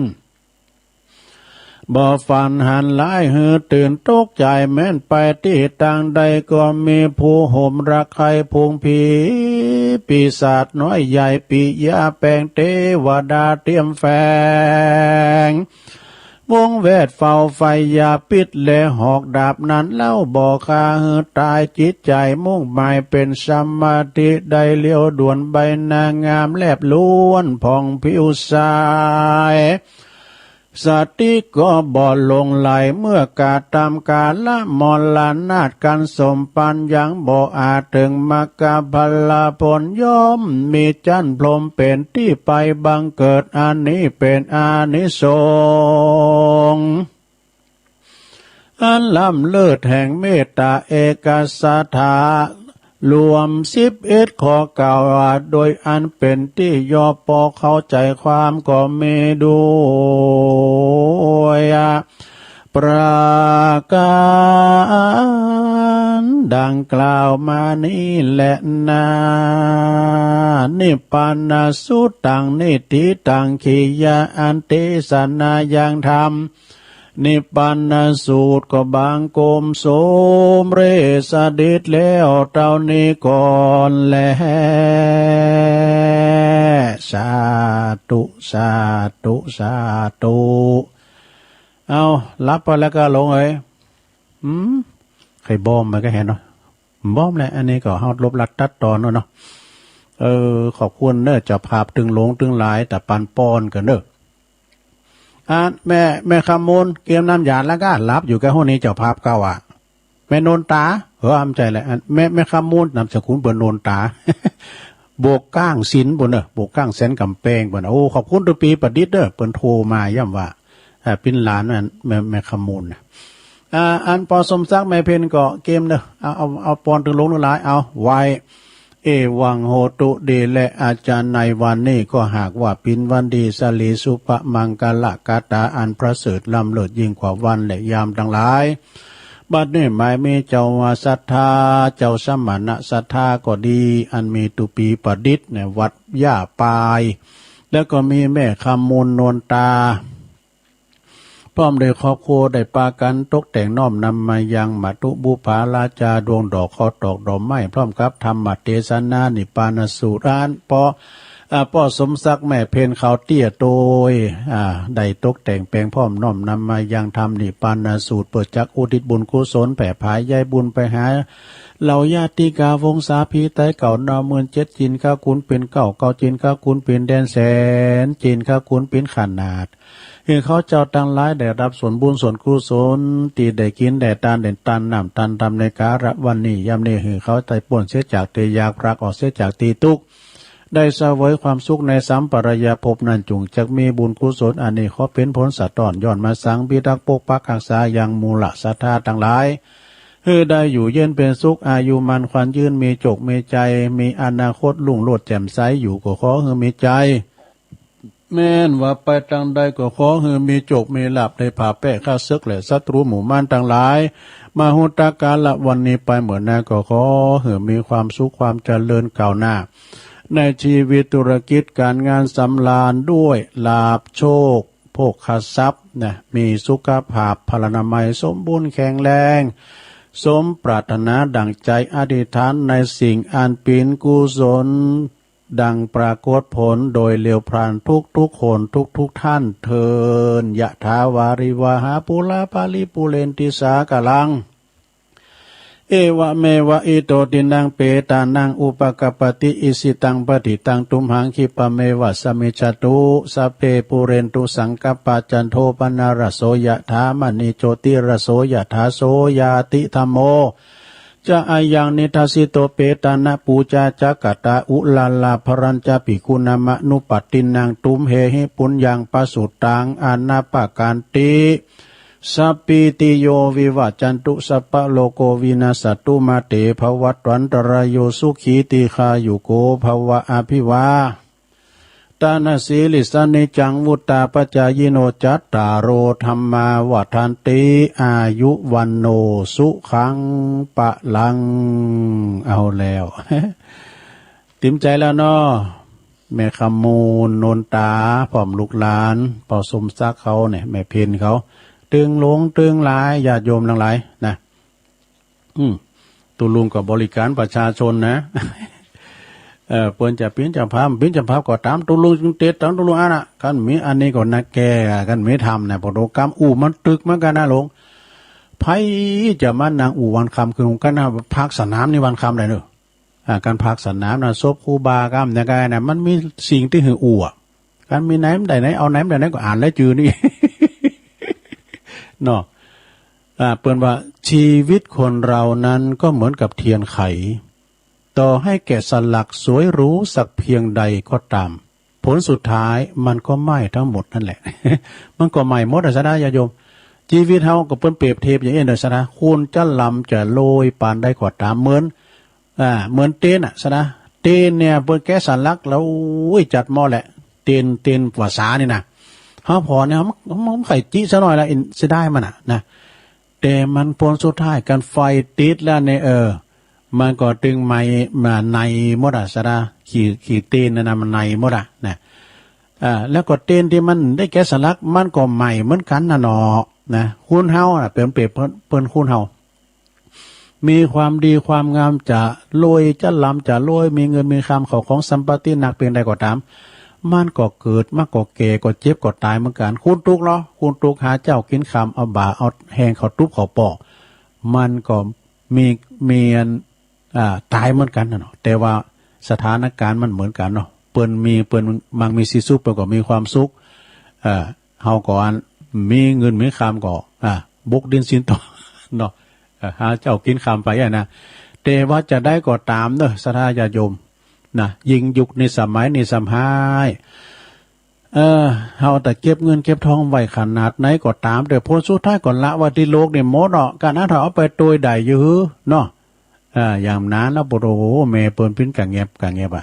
ไม่ละสูเขาเอาสตางค์มาคุณ1,000 2,000แล้วแต่นี่กูจะใส่นี่700นี่เอามาปอกันนี่แม่บ่จะไปตั้งหน้าแม่ก็ข้างเอ้ยเนาะเดี๋ยวนานเอาละนี่แม่เอ้ยเดี๋ยวนี้ลูกเขาตั้งหลายเนี่ยนะถึง7-8คุณเนี่ยเก็บสตางค์คุณ1,000 2,000เนี่ย10,000ปลายมั้ย เอาหือแม่เด้อเนี่ยแก้มือแล้วก็แก้มือแม่แล้วก็เอากำมันเกิดมันขาดที่ไหนก็จ่ายไปเนี่ยแม่เอ้ย นั้นก็บายเก้าสอนแม่จะดีแหละบ่โตมันก็เคยเป็นตุเนาะแม่เอ้ยเกิดตั้งกินตั้งตานไปตั้งนานนั้นเป็นหงลูกหลานเด้อเอาตนาเป็นไปเด้อข่อยก็ได้โบสถ์นี้แม่ไปแล้ว พุทโธนะแม่เด้อธัมโมนะแม่เด้อสังโฆนะแม่เด้ออนาปันไตกับสวนลำไยที่เฮาเอา ยังจะเอาอยู่นะนาปันไตกับวันสวนลำไยเอาบายเก้านี่ไอ้โกงน้องเว้ย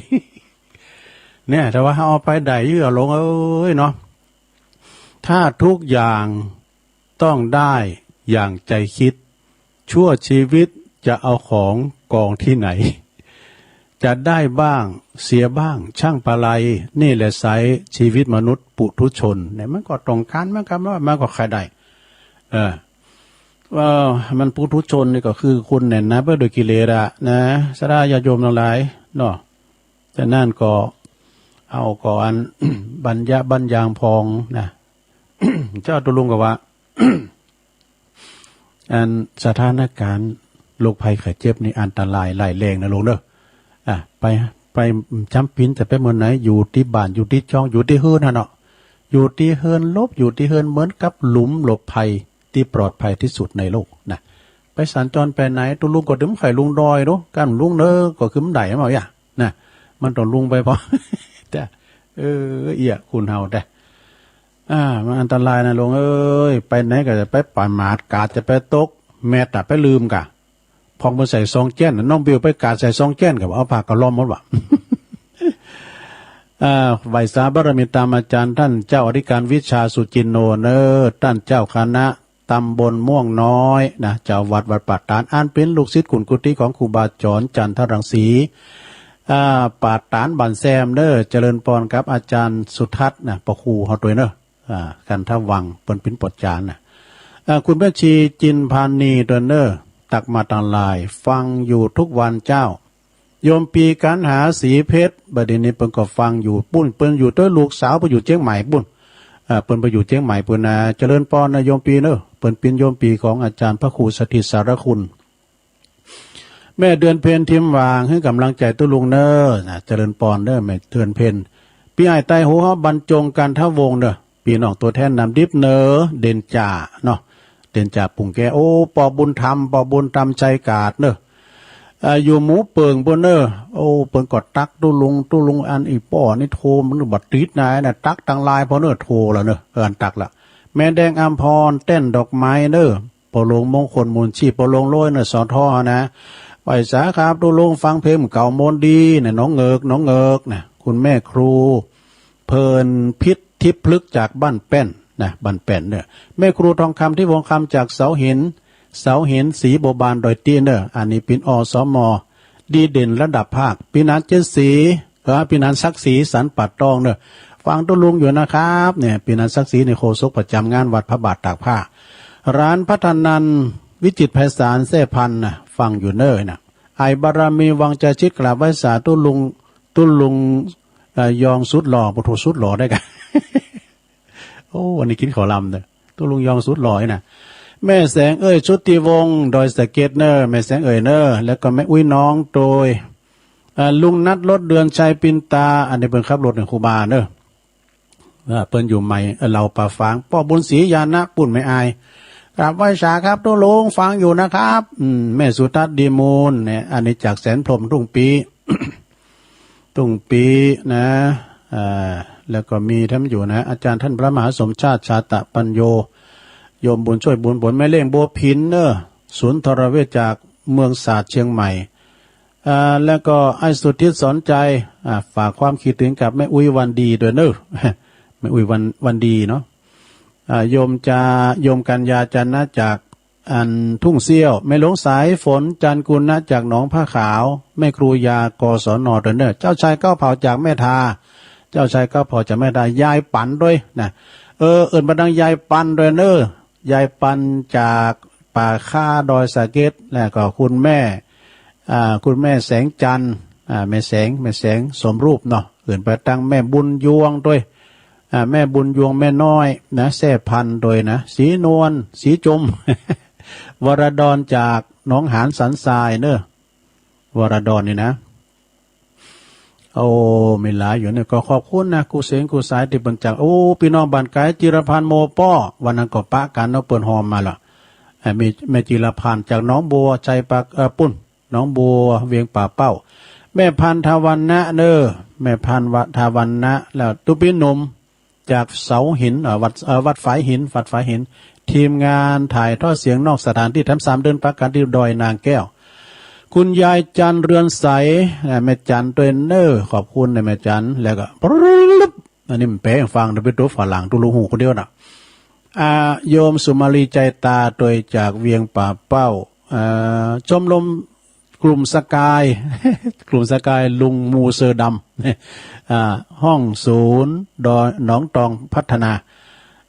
แล้วก็มีวันลาโดยน้อยโยมวันลาโอ้ปนหลวงศรีวังบางคมเนตรแต่ก็ยังไม่ได้ประกาศข่าวสารงานบุญเลยเนี่ยประธานที่ปรึกษาเอาได้อีกก่อนเนาะแล้วก็จากหนองหานสันทรายโดยแล้วก็โยมพี่ยุพินพี่น้อยหอมมาลาจากแม่หยวกด้วยนะอันหมายความว่า ข่าวสารงานบุญนะซะนะเนี่ยลืมไปเจ้าไม่ได้ประกาศวันที่14พฤศจิกายนเปิ้นจะมีงานบุญกฐินที่วัดดอยแดนของเมตตาบารมีธรรมอาจารย์ท่านพระอธิการสุทัศน์ธนัญชโยตำนานผี6ตัวนะ ที่วัดโดยเด่นเพิ่นจะมีวันที่14พฤศจิกายนพร้อมกันนั้นเพิ่นจะมียกจอฟ้าวิหารบูรณะด้วยเนอะปหลวงศรีวังบางคมเนตรฝากประกาศมานะไปกินไปตามด้วยกันนะ13-14พฤศจิกายน64ก็งานบุญจุลกฐินนะจุลกฐินคืองานบุญใหญ่นะเพิ่นจะทักผ่าทอผ่าตามหูกยานหมดนะที่วัดม่อนห้วยแก้วอาจารย์สมหวังพระครูกัลยาณปราโมทย์นะเพิ่นจะมีวันที่13นั่นก็ตอนบ่ายจะมีการยกยอดฉัตรสุ่มประตูวิหารโลงด้วยนะ14นั่นก็วันค่ำเลยเพิ่นจะแห่องค์กฐินกันงานใหญ่แหละนะ23ตุลานี่ก็งานบุญกฐินที่วัดพระธาตุดอยหลอโดยเมตตาบารมีธรรมหลวงพ่อท่านพระครูพิสิทธิ์พิพิธการเนี่ยครูบาจากวัดขวงสิงห์เพื่อจะเป็นเป็นการนำศรัทธาญาติโยมมาเปิ้นละวัดบ้านเกิดเปิ้นเมื่อก่อนเปิ้นก็ปินเน้นเนี่ยโดยครูบาดำเขาเนี่ยนะและเปิ้นไปศึกษาหามเรียนอยู่ปุ้นขวงสิงห์และปินนั่นเจ้าคณะตำบลด้วยเนาะก็วันที่23เนี่ยที่วัดพระธาตุดอยหล่ออาจารย์ท่านพระอธิการจิตอนาลโยเจ้าอาวาสวัดพระธาตุดอยหล่อฝากประกาศมา30ตุลาก็ไปลืมเนกฐินบุญใหญ่ที่วัดฝายหินมอชอนะที่ตั้งแห่งสถานีองค์ขลงเชียงใหม่ไปกินไปตางกันเนอะเวลาบ่าย2 โมงนะที่วัดฝายหินตำบลสุเทพอำเภอเมืองเชียงใหม่โดยเมตตาบารมีธรรมอาจารย์พระครูสมุวิสุวัตวรกิจโจนะวันที่30ตุลาภาคตอนบ่าย2 โมงเนอะแล้วก็วันที่19กันยานี่ก็เดินยีปิงพอดีนะงานบุญกฐินสามัคคีที่วัดเสาหินเหมือนกันเนอะแต่ว่าตำบลศรีบัวบานอำเภอเมืองจังหวัดลำพูนเนอะพระอธิการบุญส่งโสภณจิตโตตุลุงส่งเขาผู้ใจดีนะ60ผู้ใหญ่ตีตุลุงเคารพนับถือทำทันหนึ่งและตุปีเอกพลชุตินทโรมูลโลกนะนักเทศเสียงทองจากเสาหินนะวันที่19วันเดินยีปิงพอดีเนอะเป็นกฐินสามัคคี7พฤศจิกายน64นั้นก็ไปรวมกฐินประจำปีที่วัดพุทธศรีคีรีในประสังประธานนะอาจารย์ท่านพระอาจารย์วันชัยชัยยานันโท7พฤศจิกายนไปปากันปุ่นนะเนาะแล้วก็24ตุลานี่ก็อันเพิ่นจะมีตอดผ้าป่าสามัคคีสมทบทุนในการสร้างกุฏิเนอะตีท่านพระอาจารย์สมชาติอุทยานสุนทรนะเพื่อจะต้านผ้าป่าเนอะเสา4นะอาจารย์สมชาติท่านพระมหาสมชาติเปิ้นก็ฝากประกาศจะฝากประกาศตุลุงประกาศเปิ้นนะแล้วก็วันที่7พฤศจิกายนเหมือนกันเนอะโอ้อันนี้ก็ทางสายเมืองฝางเนอะหลวงเนอะเมตตาบารมีธรรมหลวงพ่อใหญ่เฮาเนาะหลวงพ่อพระครูสุจิตานุรักษ์นะพร้อมกับลูกศิษย์ลูกหาศรัทธาญาติโยมเปิ้นบูรณะพระธาตุเจ้าเจดีย์อายุหลายร้อยปีนะหลวงเนอะ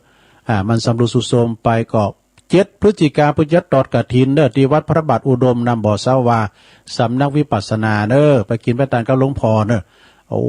เฮา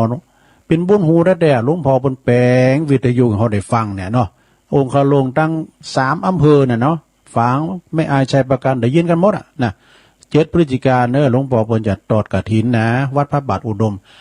22พฤศจิกายนนะเพิ่นจะตักบาตรเทโวโลหานะที่วัดดอยห้างบาทเนอะดอยห้างบาทบันทิพุ่นนะแม่สุพรรณมงคลพันธ์ฝากประกาศมาเนาะแล้วก็7พฤศจิกายนกรรมในวัดหนองเฮงนู่นวัดหนองเฮงตำบลสันติสุขโดยเมตตาบารมีธรรมอาจารย์ท่านพระครูวรธรรมนาถนะอาจารย์สมศักดิ์เพื่อจะตอดกฐินเนอะ7พฤศจิกายนนะที่วัดหนองเฮงอาจารย์ท่านพระครูวรธรรมนาถนี่ก็เป็น60ผู้ใหญ่ตีตุลุงเคารพนับถือทำทันหนึ่งนะครับเนาะเอาละสถาข่าวสารงานบุญขาดตกบกพร่องก็ซุมมาอภัยด้วยเนาะเพราะว่ามีมปอหลายนะก็อ่านไปนะบอกถึงสถาญาติโยมไปกินแบตตานกันข่าวสารงานบุญต่างๆนะตอนนี้ไปก็จะเปลี่ยนแผนแล้วนะลงเด้อตุลุงก็หมดเฝ้าแล้วนี่ จะเปลี่ยนกันมันเป็นงานมันเป็นงานรายการหมู่นะตุลุงเนี่ยนะกำลังใจโอกาสให้สถาได้โทรเข้ามากันโทรหาตุลุงนะได้ยินว่ามึงฝางว่าเจริญปอนเจริญปอนเจ้าไหวพระเจ้าวันน้อยเนาะจะว่าไปเลยยายเนี่ยน้อยว่าไปเลยเจนน้อยกัดนัดเนาะดอนโลงบันดอนโลงต่อว่านะเจ้าเนาะตำนานการตลาดนะเจ้านั่งลูก อยู่กับวิทยุมีปัญหานางลูกเศรษฐีอุ้มลูกนี้ตายนางอุ้มลูกไปหาพุทธเจ้าพระองค์สั่งสอนหือละเวรเก่าว่าต้องตอบสายลาวีหือละความชั่วทำแต่ความดีนางอยากปีนี่เลยฝอยว่างเจ้านางก็มาจอยทำนาปลูกเข่าจนนางแก่เฒ่าชรานางอยากวิเศษไต่เขตเวหาฝนจะตกมาหรือว่าจักเล่งนางบอกความจริงว่าได้กันเก่งว่าฝนจักเล่งหรือน้ำจะนองหมู่คนเจ้าบ้านเจ้าเมืองพึงพ้องต่างก่อมาจองถามไถ่ว่าอันบ้านเมืองเจริญบ่มีขอบขันส่วนตัวนั่งนั่นก่อเขาวัดว่าจึงจับสลากตานหือให้หาจึงเป็นตีมาตานสลากเก่ามีสองตำนานปอเมเกเท่าก็ฟังคนเราสืบมาส่วนโตใหญ่หน่อยสิ่งแล้วพยาได้เห็นก้อนมาหือฟังตัวอีจบแล้วนะเจ้าไปฟังไรนี้ฟังสถานีกุลกกุลุงยองเจ้าคำว่ากำยองวันละคำว่าปึ้งนะเจ้าเนาะภาษาไทยแปลว่าเหมาะสมนะเจ้าใส่ยั้งก็ปึ้งนะเจ้าเนาะแปลว่าใส่อะไรก็เหมาะสมนะเจ้าไว้ตาเจ้าโอ้ใส่ผ้าเหลืองเนี่ยปึ้งขนาดเดิมซิกันเนยน่ะหน่อย เจริญปอนเจ้าภาษาเจ้าจุโลอ๋อแม่พิมพ์มาแม่สมภัทรกะเจ้าแม่สมภัทรฟังคำกรไปนอนกับม่วนเนาะคำกรเก่งไปแน่เนาะแม่ย่อยสันทรายถ้าเจนนี้เนี่ยจะรู้เอาขอบคุณนะแม่เนอบุญรักษาเนอสาธุกำลังใจให้จะลงเนอขอบคุณเนอสาธุประดังลุงจีอ่ะปอครูจีอ่ะอยู่ตุ่นนุ้นน่ะเมืองฝางอ่ะเจริญปอนเจ้าตุลุงอ๋อแม่สุพรรณแหละแม่สุพรรณฮะแม่สุพรรณเนาะตอนนี้ประกาศว่าเป็นเลยน่ะนั่นน่ะยังก็ประกาศให้โมไปวันที่22 พฤศจิกายนอย่างคุณวัน22 ตุลาคมเมื่อนี่แล้วอ่ะโอ้จดพี่ไปสุมาเนี่ยมงคลพันได้ว่าเป็นอยู่บันทีเป็นอยู่ห้วยไส้ห้วยยามจะอำเภอบันทีกะอำเภอบันทีอันนี้แต่ว่าบ้านมันไกลอ๋อมันไกลกว่าเขาวัดเรื่องอำเภอดอกบันทีวันที่22 ตุลาปักบาทเทโวอ่ะแล้วโอเคได้ก่อนขอว่าอร่อยด้วยนะขอว่าอร่อยด้วยตอดกระถิ่นอ่ะกระถิ่นเป็นมีมันใดกระถิ่นมีกะ2 พฤศจิกายนก็ได้กินเดินคนแล้วเนี่ยก่อนแล้วแก่แค่แล้วไปแม่แก่แค่แล้วตุลายินดีนะแม่เด้อหุยยาหุยไส้กันหุยยาหุยไส้มันกินอำเภอหลวงเพื่อก็อำเภอไหนเป็นลักอ่ะหุยยาบเนาะหุยยาบหุยไส้ขอบคุณมากๆจะจ่าไว้สาธุโอ้สาธุเนอแม่เนอเอาไปย้ายวันย้ายเดินไปในลุงก็สัญญาไม่แน่นอนเจริญปอนพระเจ้าเจริญแม่พี่มาเจ้าแม่พิมพ์มาแล้วปาแดดฟังแต่เจ้าแล้วแม่เจ้าฟังแต่เพลงมาแล้วก็เนาะค่ะฟังแต่เพลงมาแล้วดวงใจปาแดดขอบคุณนะแม่เด้อแม่พิมพ์ว่าแม่โนนก็มา0899555606เจริญปอนอยากได้จากเจ้าจังลุงอ๋ออันนี้แม่สีทอนะแม่สีทอน้องบัวชัยปราการน้องบัววันนี้ฝนตกนะจ๊ะหนูโอ้ฝนยังมาหมั่นตกแล้วได้บุญอะไรได้จ้าฝนตกตกก็จุ่มยินฝนตกจุ่มเนอยินใจบานยินจ้าตั้งแต่เช้าแล้วเด้อโอ้ขอบคุณหลายๆเนอ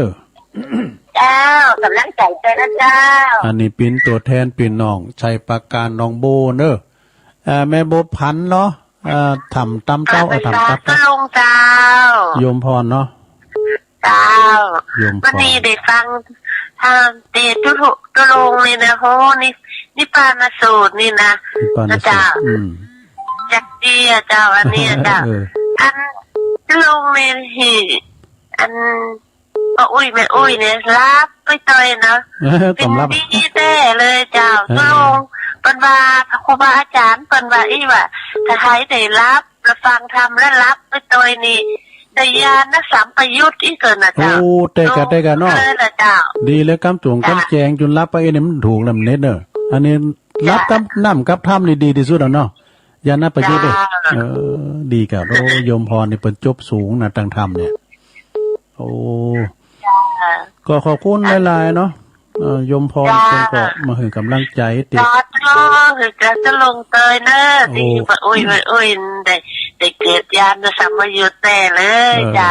แล้วก็กระเติงไว้หาสาความกระเติงไว้หายายหน่อยก็ใส่ยังกับจัดปึงเลยเจ้าปึงแปะปึงวายนะเจ้าสาธุ เจ้ากำลังใจจะลงเลยเจ้ากลับมาตาเจ้า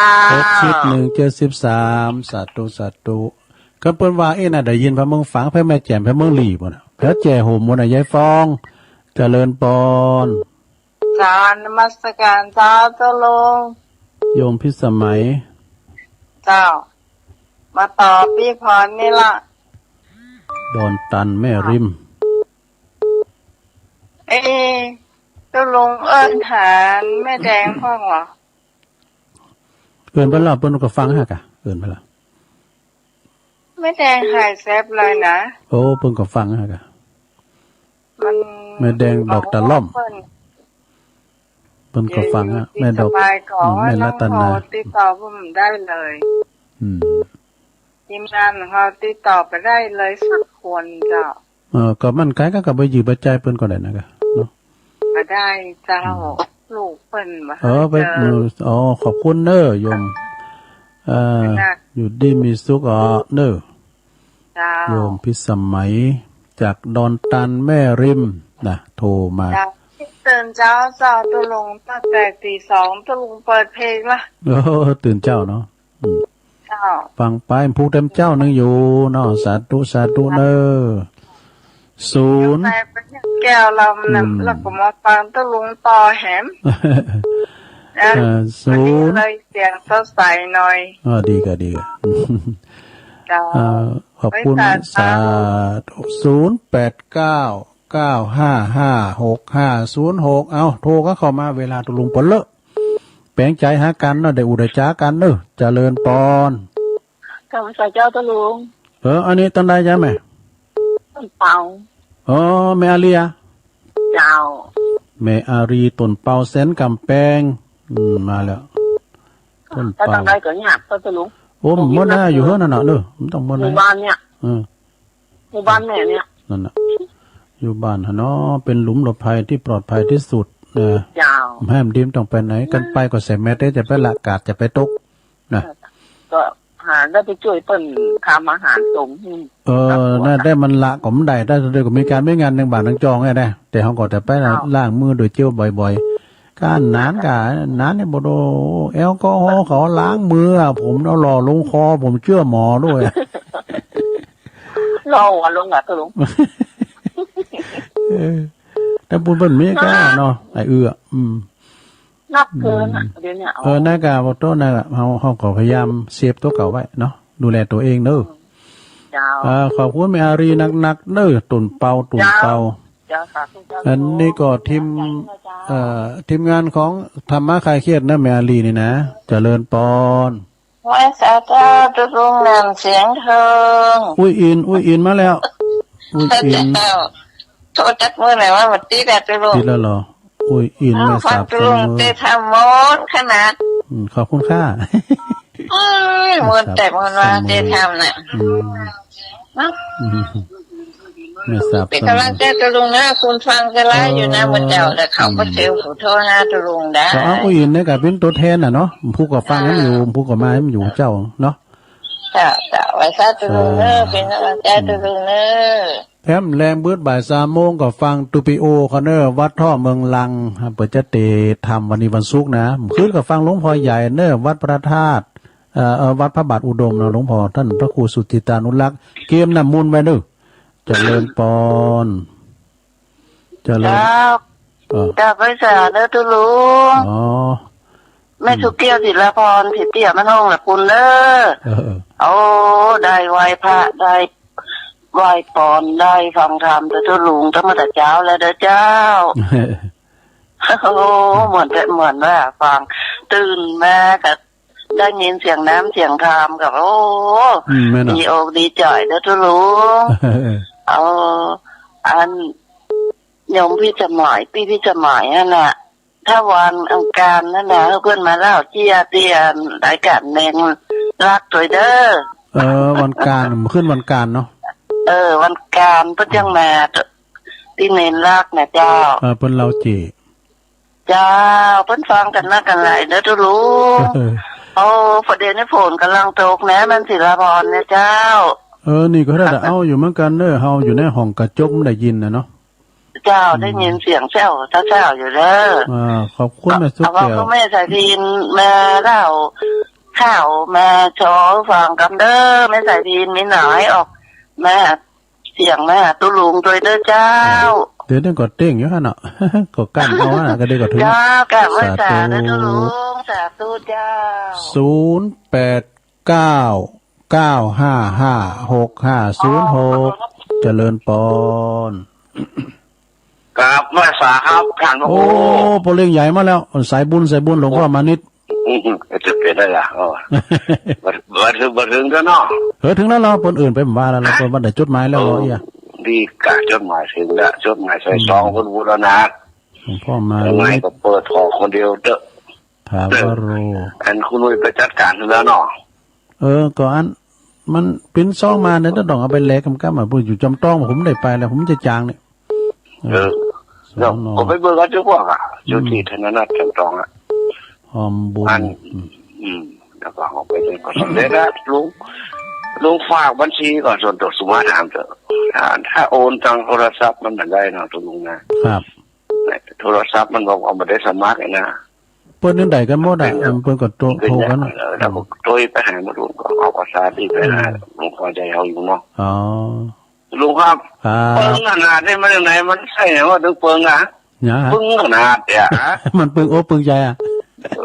ลุงย่องว่าเปิงขนาดเองนะเนาะไม่น้อยเพราะว่าเปิงก็แปลว่าเนี่ยมันนึงเปิงแต่มันสมมันต้องมีหน่อใส่แล้วมันสมฟังแล้วมันเหมือนหูเหมือนอกมันจะมันเปิงก็แต่ดูเจ้าเตะใครแจ้งกันนะเนาะปึ้งแล้วเนี่ยดูเจ้าเปิดเพลงเก่าๆนะโอ้มันม่วนเลยอ่ะ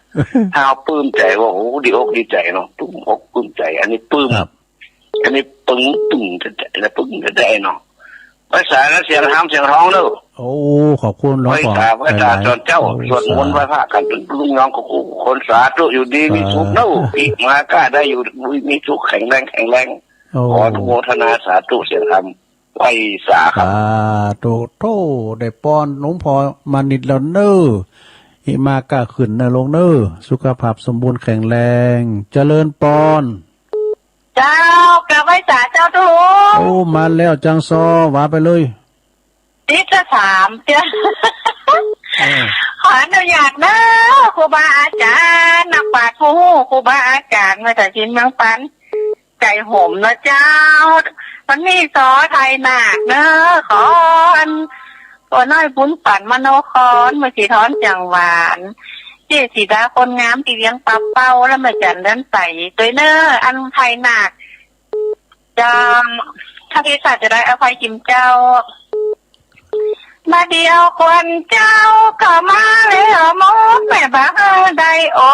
ดได้อยากจะมัดเอาขวัญพระนาคมาได้จากได้จอนกันว่ามัดไว้แล้วถึงบ่าฟังหดฟังตอนต่อแม่ของเจ้าถึงสองมาไถ่ถอนเอาพระนาคสายเส้นนี้เป็นสายมงคลอลูกเมืองพญายมมหาราชเอ็นดูเจ้าเหลือขาดมาสัมไฟบาขาดบาไม้จะว่าจะใดกันเล่าพ่อแม่ของเจ้านี่ไหนพ่อบอมาเยี่ยม มาใจป้อก็อะไรหาลูกกันบ่ามีใครมาไถ่มาถอนจะเอาไปบ้านวันผูกจะเอาไปมัดไปผูกเขี่ยวกับงัวกับไว้จะเอาไปค้ำไปเจียนกะเจหัวเลี้ยงหมูขายจะตีด้วยไม้แต่วายเอาจนหลังลายแดงห้ำจะเอาตัวอย่างมันกันหาจารีดูชกบุกตีเจียนค้ำมาฮือกินข้าวกินน้ำมาได้รับดีนอนดีหัวมันจักมันลากเอาไม้มาฟาดบุกตีลงเข้าในเมือง4 ปีนางพุทธาดีหันใส่พญาสนใจคนเอ็นดูหลานต้องหาเงินคำมาไทยเอา2 กลุ่มมานอไทยถูกความใจหายราวียกเอาจ้างมายกหือแถวนางปาสีไทยเอาขันหาจารีสุซกบุกตีหลังแตกเจ้าตรู้เอกนอถูกใจพักแม่ไก่ตอนนะเจ้าเนาะโอ้ดีแล้วถูกใจเนอขอบคุณแม่สายพินหลายๆเนอกำลังใจกูคนนะเจ้าเนอโอ้สาธุโอ้ไว้สาเจ้าทุกเจ้าอันนี้จังซอจากเมืองปานเนอแม่สายพินกัลยาเนาะเอาเจริญปอนไว้สาธุลุงครับโอ้อันนี้ปอนั้นประเสริฐครับปนันประเสริฐบรรณแดงนาน้อยครับที่ตามเราฟังประจำใจเจ้าครับรู้ใจปกติแต่ติดแล้วปนันประเสริฐนาแดงเนาะ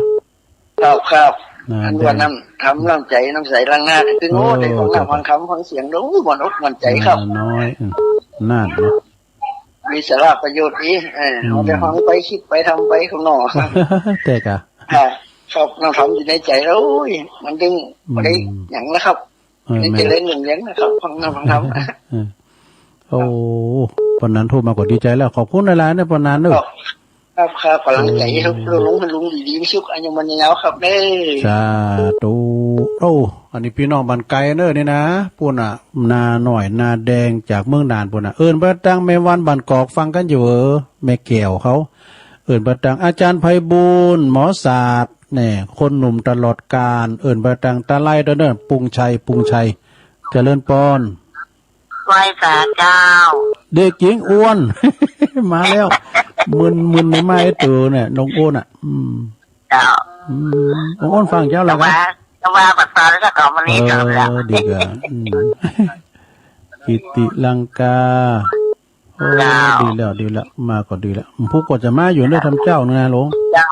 ว่าผู้ก็มีอยู่กันผู้มีทำเจ้ากันผู้ก็ไหวพระรับศีลมีกิจกรรมเนาะพวกเจ้าผู้เจ้าผู้จานได้เมืองฟางบ่เนาะศีลแล้วนี่เอาผู้จานบ่โดนพนันค่ำดูนะน้องป้าสวายวะเจ้าเขาเดี๋ยวนายกดังใดมูเนอร์นะมาจีเตนนะที่เจ้าตุนเดียวเนี่ยนายกก็ดีปิ้นผู้จานก็ดีปิ้นผู้ลามก็ดีปิ้นมินิให้หมดอ่ะเป็นตัวใหญ่ตัวน้อยขยมเสร็จขอบคุณยายอ้วนเนอร์ลงเนอร์บุญรักษาวันดีหลายรุ่นหลายชาติดีเลยค่ะในการดูเมื่อได้เคียกันนะเนาะยิ้มแย้มแจ่มใสเจ้าขอบคุณหลวงพ่อเนอสาธุไปตั้งแม่จ่าเด้อจ่า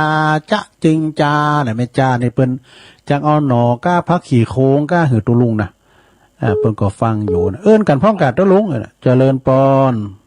ครับตุลุงวินะปอซิดปอซิดนี่อยู่หางดุงเนาะครับผมหางดุงครับหายไปมึนในปอซิดโอ้กดไม่เจ้าโอ้ดีแล้วก็ติดแล้วเราเนาะครับผมเดี๋ยวพี่จ่ายแล้วติดนั่นก็เขาจะลงก็ดีใจนะติวมาแฟนเขาจะลงโอ้สายที่ยศเพราะนั่นก็อย่างนั้นพอเกตที่ย่าเนี่ยเป็นพยามนำมากายอนเป็นก็สอบฟังแล้วก็เต๊กปฏิสักเตอแบบเป็นว่าโทรมาลังไม่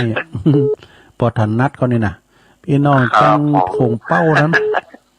แม่เลี้ยวเขาแม่โบคีเขาเนี่ย ประสิทธิ์ฟังเจ้าแล้วเนาะครับผ โอ้ ม พวกเจ้าก็ฟังดำเด้อฟังถึงวันหนอ ครับผ เด้อ มถึงวันนะครับ ดีละมันก็ไม่ได้มันตื่นมามันจะอ่านให้มันดื่มหลับอ่ะนะเด้ถ้าตื่นมาดื่มหลับ มันรับแล้ว ตัวลุงก็ซ้ำเหมือนเปิ้นก็ตื่นมาก็พี่ว่ามึนตาน่ะอยู่อ่านขอบคุณประสิทธิ์หลายๆเด้อประสิทธิ์เด้อโอ้สาธุเด้อบุญรักษากับจูเด้อสุขภาพร่างกายสมบูรณ์แข็งแรงกินข้าวล้ำกินน้ำลงเจริญปอนมาจากการเจ้าย ายพรมาแล้วยายพรร้องวัวแดงสันกำแพงเจียงใหม่ยายพรฟังเจ้าแล้วเนาะฟังเพลงกับเจ้าละ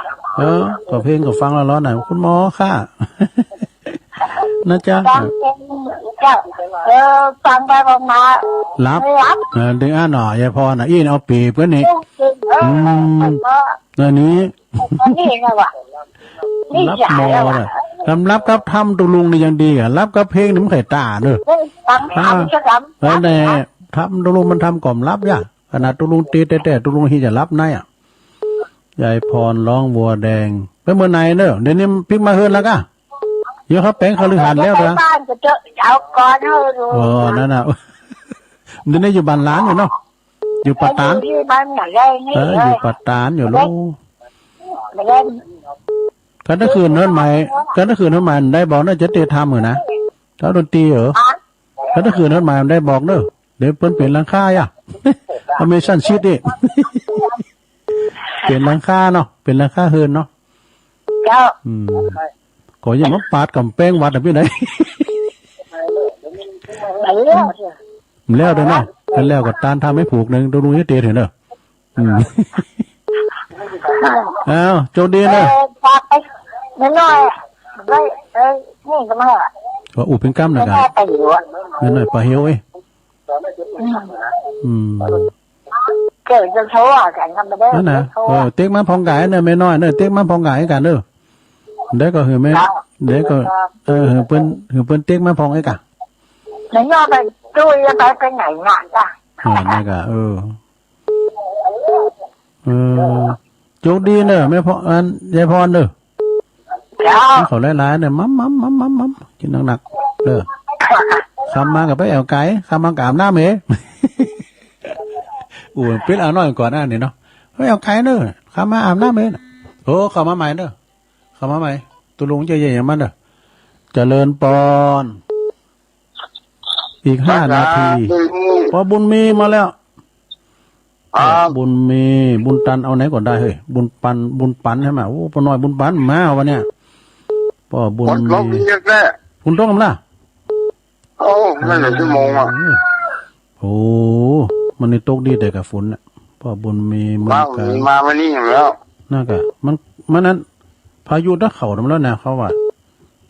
พายุดูดิเป็นน้ำท่วมเห็นดูแต่ทำแต่กระโถมไปกึ่งหลังคามันก็ไม่ตั้งไต่พวกน่ะน้ำท่วมซ้ำซากกูปีอ่ะพ่อเป็นรังแกตาของเกี่ยวน่ะน่ากะเกี่ยวกับอะไรมันเป็นน้ำนมเนี่ยเกี่ยวเกี่ยวแล้วน้ำจะท่วมแล้วนั้นจะหมดเลยน่ะโอ้อินดูเอล่ำแต่นั่นจ้ะยินดีเนอะปอบุญมีเนอะโทรมาก็ดีใจแล้วโอ้สาธุเงาเสียงของสมยศทัศนพันธ์กากับนกยุงเจริญปอน